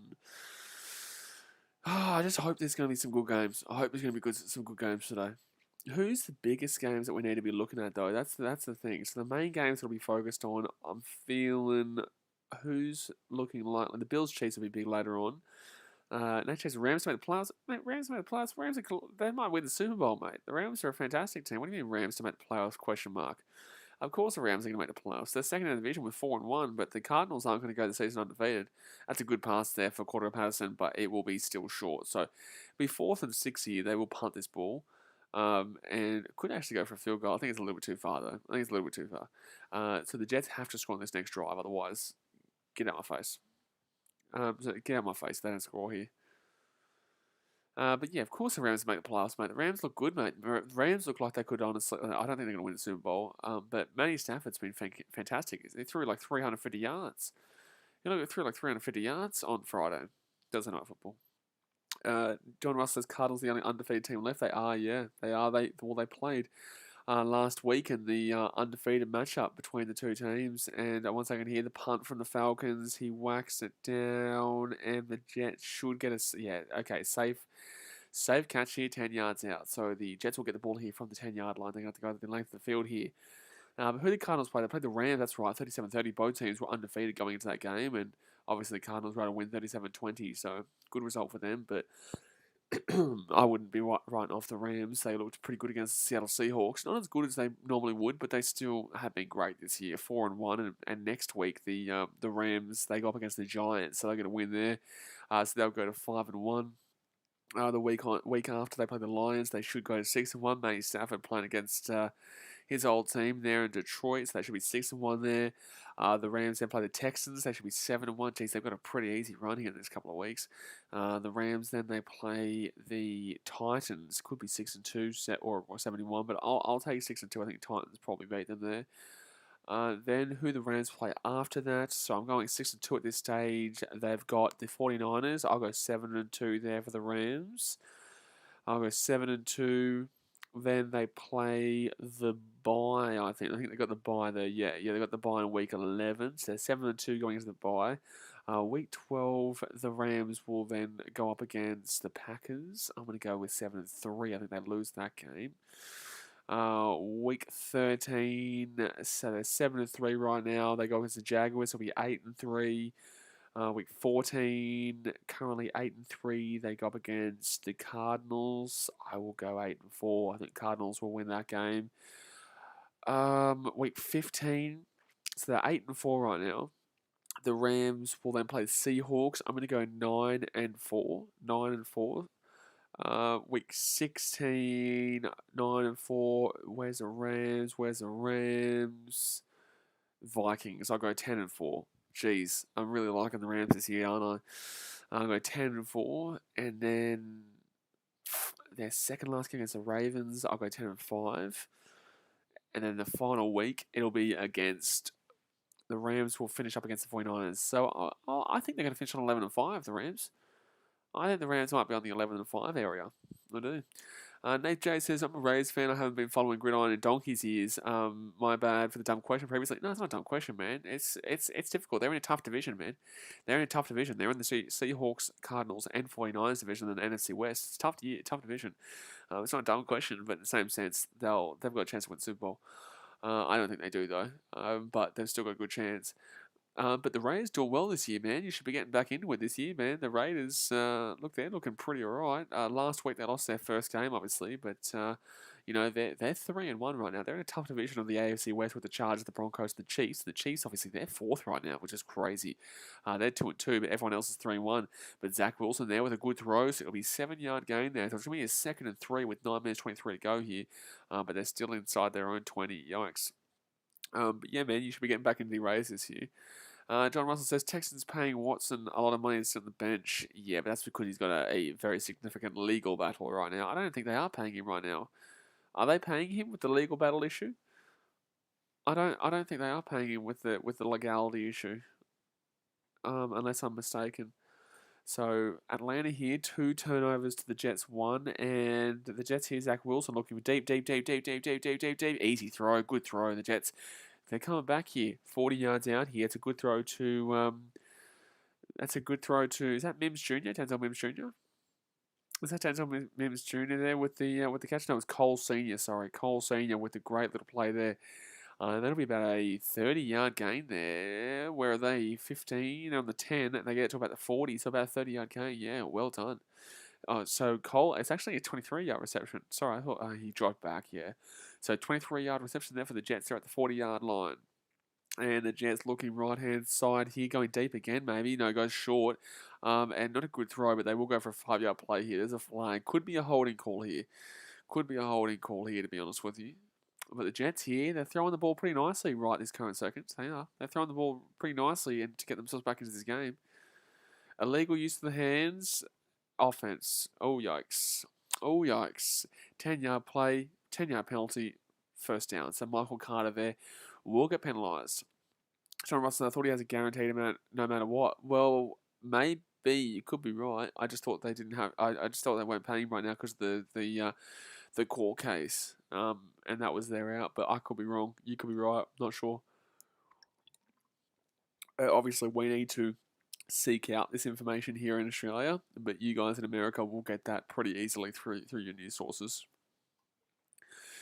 And then again, obviously, mainstream media over there, it tells you one thing. So 1st and 20 here for the Jets, and straight up the guts, good throw, gets the 50, and that's a huge pass there. It was 1st and 20, and now it's going to be a first down here, and Denzel Mims will go for a 25-yard gain. John Russell says Watson getting $10.5 million. Jeez, just to sit on the bench, that's incredible. But it's going to be about a 25-yard gain there for Denzel Mims Jr. I was 1 yard too early there. If one play too early there, I'm calling Denzel Mims for a big-time play. So 1st and 10 with 7 minutes 20 to go here of the fourth quarter. 27-yard reception there for Denzel Mims. 27-yard reception. 20-9 is the score to Atlanta. But the Jets here, they're bringing themselves within Atlanta territory. They're 43 yards out, and they're going to roll it out right-hand side here. Zach Wilson going for a deep pass. Deep. Oh, foul. It's a flag. It's going to be pass interference. It's going to be pass interference here. Elijah Moore will get the pass interference a yard out, and they're going to be within a yard of getting a touchdown here and bringing this game within 4 points. Oh my God, that is definitely a pass interference. That is definitely pass interference. So the ball will be placed here at the 2-yard line. They will get the ball here 2 yards out. The Jets are back in this game, baby. The Jets are back in this game. 7 minutes to go here. If the Jets score a touchdown right now, they've got a big opportunity. They'll be within 4 points, and at least it'll be a close game. That's what we'd like to see. That's what we'd like to hear. Let's hit that thumbs up button if you haven't already, guys. Go and hit that thumbs up button, and obviously subscribe if you're new around here. But the Jets here, they're 2 yards out right now. 2 from 4 in the red zone today. No touchdowns and no interceptions. Yikes. So 1st and goal right now, and the Jets will give the ball run. Straight the guts. Touchdown for Michael Carter. Michael Carter with the touchdown for the Jets. And it will be 20-15 here with the extra point to come. Would only be down by 3 if they got the earlier kick. I wonder if they probably do go for the 2-point play here. They probably do go for the 2-point play to bring us within a field goal. I would suggest going for the 2-point play here. Yeah, they will go for the 2-point conversion. John Russell says, can't believe I'm cheering the Jets after losing to them last week. Yeah, I kind of want the Jets to win. You know, they're a tough team for them, the Jets fans, to support. And I don't mind the Jets, man. I don't mind the Jets. I know their pain as a Lions fan. I know their pain. All right, 1 for 2 on 2-point conversions this season, the Jets, and they're down by 5. They get this, they'll be within a field goal. The Jets drop it back here. Zach Wilson, left-hand side, easy 2-point conversion. Boom. 2017, Jamison Crowder gets the ball there for the 2-yard reception on the 2-point conversion. So it will be 20-17 here with 6 minutes and 55 seconds to go here of the game. Good game for people in London to watch. At least it's a comeback here from the Jets in the second half, and this game has completely turned on its head, man. This game is exciting now. It's exciting. John Russell says, "Boom, Jets, boom, right in your face." There we go. Bit of Tyson Fury whack to the face in that one. It's a huge play there for the Jets, and they're only down by 3 points now. 3 points. Don't forget, guys, in the chat, in the people watching right now, do go and vote on that poll. Let me know who I should play in flex for NFL fantasy. I'm very interested to hear what you have to say because I'm confused between. I was actually confused between Tim Patrick and Henry Ruggs, but Zach Moss from the Chiefs is getting votes. 22% of 9%. I can't do the math right now. I can't do the math at 3 a.m. here in Sydney. To wonder what 22% of 9 is, even though it is really easy, but I'm not doing the math. I'm not doing it. Actually, what baseball games are on today? So yeah, we're just waiting here for the game to get back under here. I wonder what MLB games are on today because obviously we are in the playoffs. Red Sox versus Rays tied 1-1 in series. White Sox down 2-0 to Houston. I like it. Braves up 3-0. They won 3-0 with the Brewers, so it's 1-1. Red Sox beat the Rays 14-6. Yikes.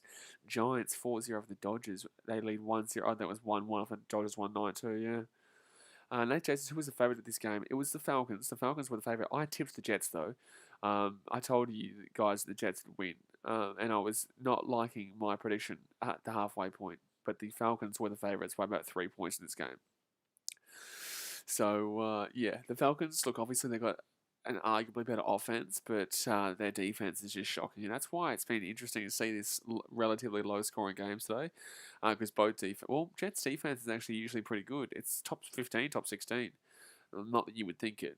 Not that you would think it, but this year they've been pretty decent. I've actually got Washington defense as my fantasy team, and I'm really nervous. I'm really nervous about the Washington defense as my fantasy team because, like, they're meant to be so much better. Oh no, Dalvin Cook's out this week.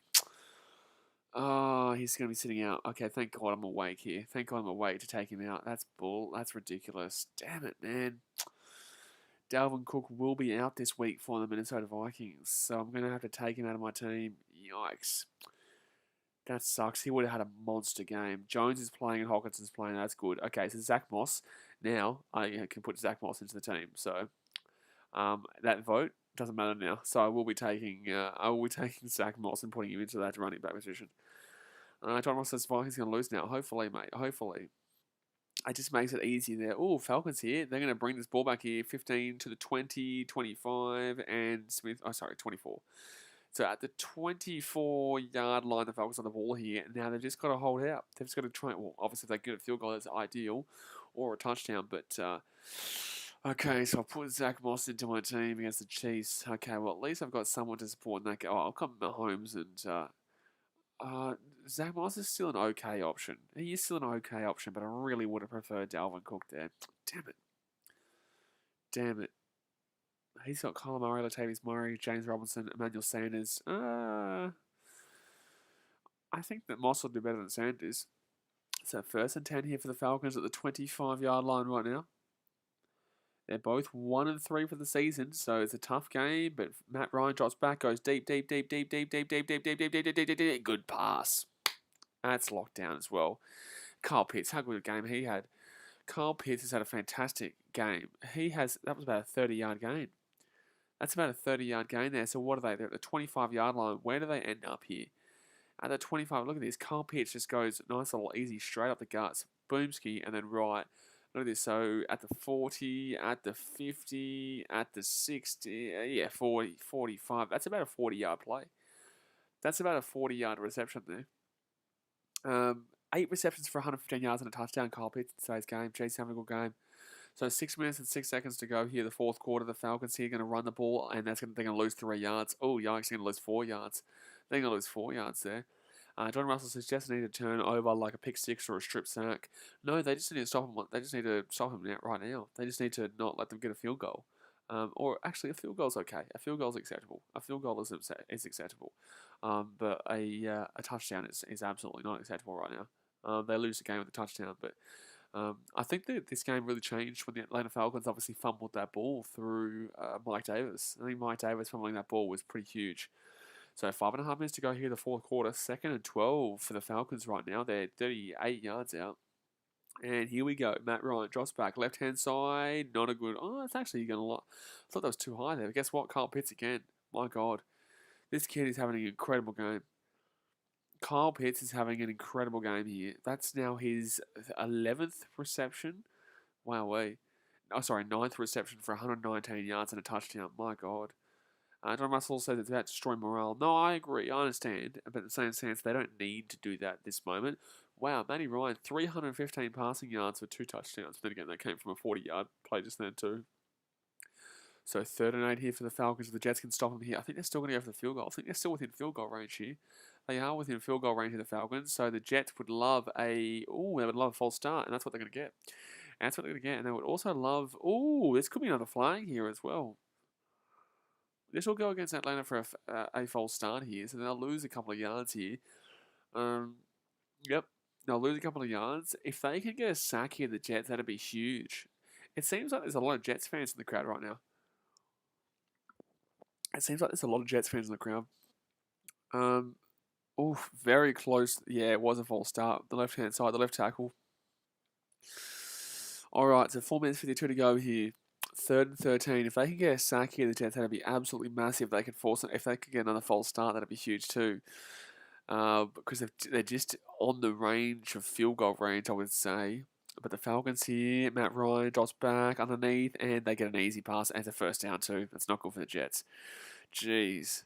Zacchaeus there will get a beautiful first down there for the Falcons, and that is desperate. That is desperate there for the Falcons. They needed that one, so now they're going to put themselves well and truly within field goal range here to potentially put themselves up by 6. But then again, the Jets have been moving the chains and moving nicely, so we'll see if they can put this one away by scoring a touchdown. But then again, Falcons still have the ball here with 4 minutes 25. They still have the ball here with 4 minutes 25. So they could still get the touchdown. They could still get the touchdown right now, but at least no matter what, they will get the field goal. They're 24 yards out. If the Falcons score a touchdown, it's game over. If they score a field goal, it's still game on. If they get stopped, then I tell you what, it's going to be on. It's going to be on, but Cordell Patterson, good tackle there. Good tackle by the number 84 there. By the number 84 there for the Jets, he literally saved a easy touchdown there for the Falcons. So 2nd and 7 right now. I tell you what, I'm so glad that I had a bit of sleep. I'm so glad I had a bit of sleep between my Deontay Wilder Tyson Fury stream and my Queensland Cup Grand Final stream between then and now, because otherwise I wouldn't be able to last for the entire red zone. But I'm feeling pretty good right now. Feeling pretty good. So 2nd and 7 right now, 3.5 minutes to go here, Falcons. They're in a good position to lock this game up right now. And they give it back here. No, Matt Ryan goes left-hand side here. Matt Ryan could get sacked. He could get sacked. No, underneath here to Cordell Patterson. Good pass, but it will be still 2 yards short. John Russell's who won that fight. Tyson Fury by knockout. Best fight in heavyweight history. Best fight in heavyweight history. It was incredible. Deontay Wilder got knocked down in the 3rd. Tyson Fury got knocked down twice in the 4th. And then Fury just absolutely annihilated him at the end of that fight and knocked him out cold. It was, oh my God, the knockout was unreal. The unreal knockout in the 11th round there. All right, so 3rd and 2 here for the Falcons. This is a big stop here. It's a really big stop here for the Jets. If the Jets can stop the Falcons here, this is absolutely massive. So 2 minutes 40 to go. 3rd and 2. They're at the 17-yard line, left-hand side. Easy first down. Easy first down. Then Cordell Patterson will go over the sideline here. I probably would have suggested not to go over the sideline there to stop the clock with 2 minutes 30 to go. You want the clock to be running right now. If you're the Falcons, you want the clock to be running. You want the clock to be running, son. So that's going to be an easy first down. And where are they going to be? They're going to be 10 yards, 9 yards. It'll be 1st and goal here from the 9-yard line. 1st and goal here from the 9 yards. 2.5 minutes to go here of the game. Score a touchdown, it's game over. Score a field goal, still game on. Still game on. That's a really big... Cordell Patterson has been so good this year. I tell you, for a team that's been so disappointing, Cordell Patterson's been really positive. So they're going to roll this one back here, shut the guts, and it's going to be 4 yards out here. Good little run there from Mike Davis. They'll be 2nd and 4, but 2nd and goal, but from the 4-yard line. 2 minutes 24, and the Jets are going to use a timeout here. Fair enough. I think that's fair enough. The Jets will use their first timeout here. There's 2 minutes and 24 seconds to go here, guys. Hit that thumbs up button. Subscribe if you're new around here. But the Jets have to get a stop here. They simply cannot allow this to... They simply cannot allow... the Falcons to score a touchdown right now. They can only give up a field goal. And it's not looking likely because they're only 4 yards away here from potentially getting the touchdown of dreams to finish this game up and put it to bed. Put it to bed. But Zach Wilson, when he gets a chance, will he be able to go the full length of the field, though? That's the biggest question mark here. So 2 minutes 26, they're 3 yards out. Sorry, not even 4 yards, they're 3 yards out here. I reckon I'd be giving this ball up to Mike Davis here, run this ball straight up the centre here with a big barnstorm and run. Here we go, Mike Davis for the rush. I'm feeling, gives it up to Mike Davis, and he will be short. No, gets it. Touchdown. Game over. Flag. There's a flag, though. There is a flag. I think it's going to be against the Falcons here, too. I think it's going to be against the Falcons here. I think it's going to be a holding against the Falcons here. And that's big. That'll be 10 yards. They'll lose 10 yards here instead of getting the touchdown. Holding on the defense. Holding on the defense. Holding on the defense. So it's going to be a touchdown here, and that's game over. That's game over there. I thought it was on the offense, but it'll be holding on the defense there. And that is going to be 26-17 here, and that is the game, unfortunately, for the Jets. That is, unfortunately, the game. Terrible defense there to let Mike Davis just continue to roll, continue to push, and he does get over the line there. And that will be the end of the game, realistically, for the Jets' chances. It'll be 26-17 here, and they will make it 27-17. That's game over, man. That's game over. So 9 plays and 75 yards in 4.5 minutes. Jeez, the Jets in that last drive was horrific. Brock Williams has ripped the Jets. Terrible, mate, terrible. But at least it brings us closer to the red zone stream in 40 minutes' time. Because this game, it's actually not been too bad. It's been terrible skill-wise. Horrific skill-wise. But in regards to how close it was actually a pretty close game. A pretty fun game to watch. It wasn't too bad. Arthur Blank, the owner and chairman of the Falcons, he would not be happy right now. He would not be happy with this one. So, sorry, he would be happy with this one. What am I talking about? I'm thinking about the Jets. He would be happy with... Well, would he be happy with this one? Like, yeah, he took the win, but they didn't look great. They're going to go 2-3, but who do the Falcons have coming up very soon? Who do the Falcons have next week? The Falcons travel back and they are on a bye. Oh, that's right, they're on a bye. Of course they're on the bye. No, sorry, that's not next week. Sorry. No, they're not. It's the bye week 11 that they have. Falcons next week, they will play... no, they do have the bye next week. What am I talking about? I'm all over the shop. The Falcons do have the bye next week. The week after, the Falcons will go up against the Dolphins. That's not a terrible matchup there. It's not a terrible matchup. Who they play after that? Falcons play the Panthers. Panthers will probably beat them. Panthers will beat them by a lot. Christian McCaffrey back as well. Christian McCaffrey back as well. Falcons versus Saints. Yikes. Yikes. So they're not going to return that. It's going to be a touchback. So it's going to be 2 minutes 19 to go here of the fourth quarter, and 27-17 is the score. So Zach Wilson, first half passing yards 42, second half passing yards 80. Not a good game here, Zach Wilson. Not a good game. Brock Williams says game over, man. Game over. It is. Unless they can find a way to throw a 60-yard, 80-yard touchdown, 75-yard touchdown right now before the 2-minute warning. Keep their 2 timeouts and then get a stop over the Falcons. That's the only way, man. That's the only way, which I don't think is going to happen. I think it'll be a bit debatable to happen that one. 2 minutes 19 to go here. The Jets at the 25-yard line, and they're going to fake the pass. Fake the run. Sorry. Oh yeah, we thought you were going to pass that one, man. So it's going to be a 9-yard play there. So we second and 1 here from the 34-yard line. John Russell says, rip the Titans. Yeah, look, it wasn't a great loss last week now. It definitely, this game right here is showing a really strange loss for the Titans last week. Brock Williams says, man, I was actually rooting for a Jets comeback. I think we all were, man. I think we all were. Corey Davis, 3 receptions for 25 yards. Jeez, if you had him in fantasy, you'd not be happy with this one. 2nd and 2. And the Jets here, there's no way you run that ball. And Zach Wilson's going to get sacked. Why did he not pass that ball? Why did he fake the pass there? Why did Zach Wilson fake the pass there? So it's going to go to the 2-minute warning. Why are you faking the pass in that situation? Get the ball out of your hands, dude. Come on, my guy. Like, what? You're going to throw an interception? Like, shit, you're already losing 27-17 with 2 minutes, 4 seconds to go anyway. Like, shit, man, just throw something deep. Try and get something going. You still got to score twice. It's not like you only need to score once. You need to still score twice. Throw the ball, man. Throw the damn ball, man. Just throw the damn ball. So 2-minute warning here. And then we will jump off for about half an hour, 20 minutes or so before we do the NFL Red Zone stream. So if you're not subscribed yet, guys, bingo, hit that red subscribe button. It's going to be a big stream. Can't wait. I can't wait for my fantasy team to disappoint me once again, like usual. It happens every week, every single damn week.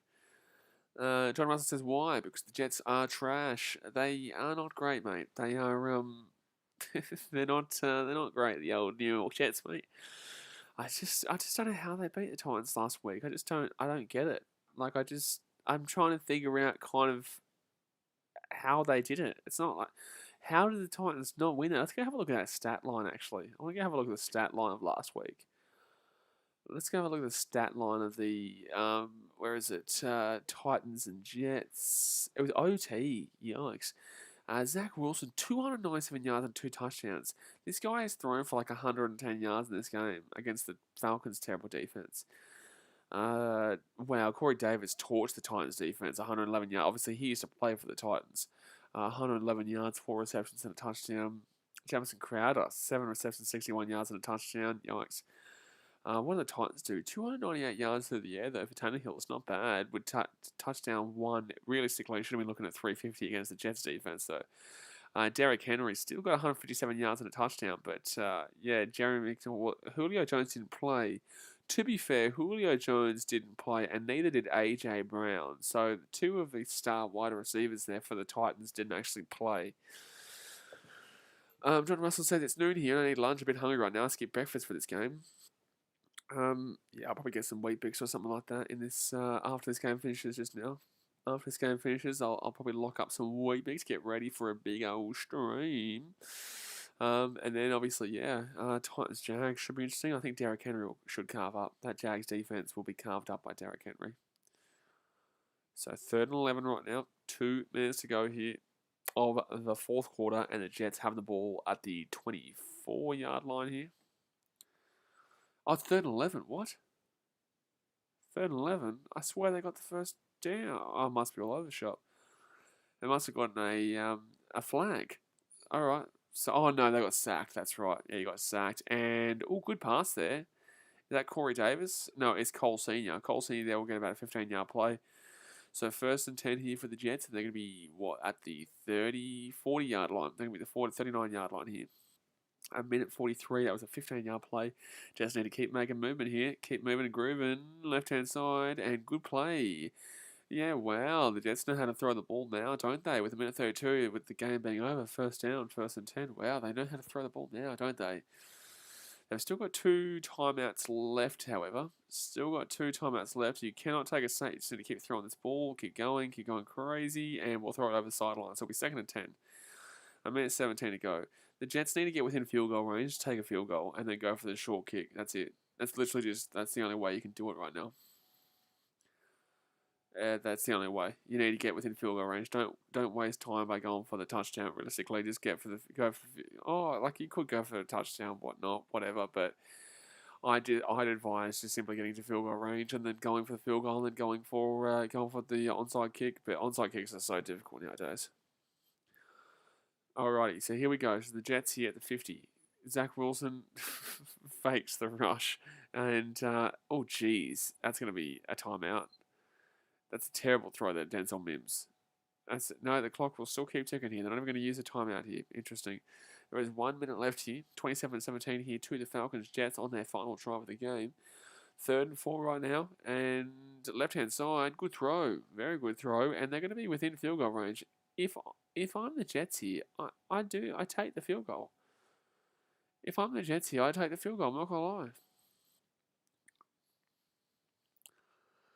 This drive, 0 rushes, 7 passes for 41 yards in minute 27. Good drive here. It is a good drive here from the Jets, but in the same sense, they're still down for a reason. They're still absolutely diabolically terrible, are the Jets, but they have got the time, the clock stopped here because they did go over the sideline.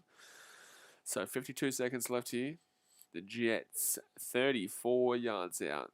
They get this one back here at the 40-yard line, drops back to the 45. Zach Wilson looking. So much time, still isn't throwing anything. And you're shitting me, Zach Wilson. You're an idiot, dude. What are you doing, dude? There's 50 seconds to go, and you're going to hold the ball, and then throw the ball over the sideline. Like, are you a joke? Are you joking me? What a waste of time, dude. What are you doing? What are you doing, dude? 2nd and 10 here, 42 seconds. You just wasted 10 seconds and then didn't even go for a shot. You may as well go for a shot at this point, mate. Broccoli Webb says, what was that? That was so dumb. Like, at least go for it. Like, let's throw it down deep and try and go for something. Like, dude, you're down by 10 points with 42 seconds to go. Like, do a little bit more than what you're doing. Zach Wilson here at the 40, drops it back, and good throw. That's actually a good throw. And you have to use a timeout here. You have to use a timeout if you're the Jets. You just do. So they need to, they're 33 seconds. They're going to use a timeout here. They're going to be about 15 yards out. They're only going to lose by about 3 points. They're going to score a touchdown here. That's actually a good catch there. It wasn't actually a good throw. It was a good catch. The throw was a little bit behind it, to be honest with you. Broccoli Webb says that's the Jets for you. That is the Jets for you, mate. Who do you support, Broccoli Webb? So timeouts, 3 remaining for the Falcons, 1 for the Jets. But I can promise you right now the Falcons aren't going to be using a timeout. I can tell you that right now. I can tell you that right now. But all they're going to do is throw shots at the end zone. They're not going to be doing anything right now. They're not going to be rushing the ball. They're not going to be doing nothing except for taking shots at the end zone. They still have to get the onside kick here. Can you imagine if they did that, though? If the Falcons choked it like that, that'd be absolutely outrageous. This all could have been prevented. This all could have been prevented if the Jets didn't go up 75 yards on like six plays on the last Falcons drive to win them the game. So the Jets here, they're 14 yards out right now, 35 seconds to go, down by 10. 27-17 is the score. And Zach Wilson is going to throw that one for a 3-yard game. Will still get dropped. It's actually better that he dropped that ball than caught it. Zach Wilson, throw the ball to the goddamn end zone, mate. There's 31 seconds to go here. Broncos says, don't really say why, just watch. Well, the next stream is going to be the good one, mate. You're going to enjoy it, buddy. I tell you what, NFL Red Zone, if you don't have a team to support, it's so exciting because we're literally covering all 13 games on at the same time and just updating the touchdowns, kind of going over the fantasy points and just kind of going through everything. So trust me, the ones who don't support a specific team, the NFL Red Zone is so much fun. So 2nd and 10 here with 31 seconds to go here, the 4th quarter. The Jets here at the 20-yard line. Wilson dropping back, looking for, oh my God. Wilson is honestly cringe. Wilson's cringe, bro. Wilson's cringe bad. Like, he literally, you're taking the 3 points here. You are literally taking the field goal of your Jets. Zach Wilson has just wasted about 20 seconds running around and not throwing the ball twice. Like, bro, you can't be taking a sack there, bro. Throw the ball away. It doesn't matter. God, man. Truly. So 22 seconds to go here, and they're going to use a timeout. 3rd and 27, but they're going to go for the field goal. Broccoli says, bro, just end the game at this point. Fair enough, mate. This has been horrific by the Jets. Matt Amendola, 1 from 1 with the 31. I tell you what, he doesn't take any field goals from past the 35-yarder. Jets always take the field goal from inside 35. Oh, this is a 49-yarder though, actually. Sorry, this is his longest field goal attempt of the year. This is his longest field goal attempt of the year by 14 yards, and it's only a 49-yarder. Alrighty, so 22 seconds to go here, 49-yard attempt, and the Falcons aren't gonna ice the kicker. Are you shitting me? Like, Atlanta, you're up by 10. Get out of my face. What are you doing, Atlanta? What are you doing? So 2 timeouts remain for Falcons, 0 for the Jets. It is 27-17. I can't believe we've just seen we've seen an icing the kicker timeout. Unbelievable. From the Jets here, may as well go for a trick play. May as well go for a trick play. Zach Wilson explaining that he's not as shit as he actually is, but he's not good, mate. He's not great. All the quarterbacks this year, unfortunately, pretty disappointing. Trevor Lawrence hasn't been great for the Jags. Obviously, Zach Wilson not been great. Justin Fields not been great. So 3rd and 27 here. It's going to be a Amendola 49-yard field goal attempt here to keep them in this game, and he will get it. Good kick. Oh, good kick. He probably would have got from 60 that. He probably would have got from 60, so they need the onside kick here. They need the onside kick. 17 seconds to go here, the fourth quarter. They need the onside kick to come through and lock down here. 27-20 is the score. Can the Jets get the onside kick? Don't forget, hit that thumbs up button and subscribe if you're new around here. John Russell says Josh Allen has been awesome. No, I'm talking about the rookie quarterbacks. I'm not talking about actual quarterbacks, like the full-time quarterbacks. I'm talking about the rookie quarterbacks have been relatively disappointing this year. NFL note, teams are successful on 2 of 9 onside kicks this season. Well, there you go. So Matt Amendola, first career attempt. 2 of 9. 2 of 9 onside kicks this season. Yeah, there's been plenty of quarterbacks who have been good, John, just not the rookies. There's not usually all of them play this badly. But onside kick here for the Jets. Amendola, can he get this ball back here? This would be ridiculous if the Jets keep themselves in this game right now. Oh, look, Mac Jones has been alright, John Russell. To be honest with you, I won't disagree with Mac Jones from the Patriots. I won't disagree with him. He'll probably have a good game today, actually, too. It's a pretty easy matchup. So the Jets here, onside kick, and it's an easy catch. Terrible kick there from the Jets. Terrible kick there from Amendola. So that will be the game here, guys. The Falcons are going to win 27-20. There's a penalty flag on the field. I wonder what the penalty flag is for, though. What's the penalty flag for? What have we just seen? I didn't even see anything happen just then, unless they're saying offside for the kick. I think they're probably going to say offside for the kick. I'm not sure. Jay Hayes says, I'm new around here. Is that you in the background, the poster, in the blue shirt? Yeah, mate. Yeah. That's me, mate. Yeah. That's me. You're unbelievable. You're unbelievable. So it's going to be an illegal formation here against the Jets. Yeah, that was one of the best moments that I playing for Manchester City, mate, when I scored a winning goal in the 93rd minute, 20 seconds of the 2011-12 season. It was pretty good at the Etihad Stadium. It is me, yeah. It is me. You may see that if you Google it, his name is Sergio Aguero, but it's not actually. It's actually me. So that's going to be 14 seconds to go here, and that is game over, man. That is game over. So, guys, that's going to be finito. We're finished up here for this one. The Falcons do win 27-20 in a horrific game for the Jets, and realistically a bad game for the Falcons too, but it was actually not too bad of a watch. It was close at the end, but overall, still not great. Guys, I'm going to jump off for about 25 minutes, and I'll be back for the NFL Red Zone. Hit that thumbs up button, subscribe if you're new around here. Congratulations to the Falcons going 2-3, yikes, and the Jets will go to 1-4, so there we go, guys. But all right, guys, jumping off, and I'll see you guys in 25 minutes' time for the NFL Red Zone. Some big games coming up. You don't want to miss it. Thanks for watching. Catch you later. See ya.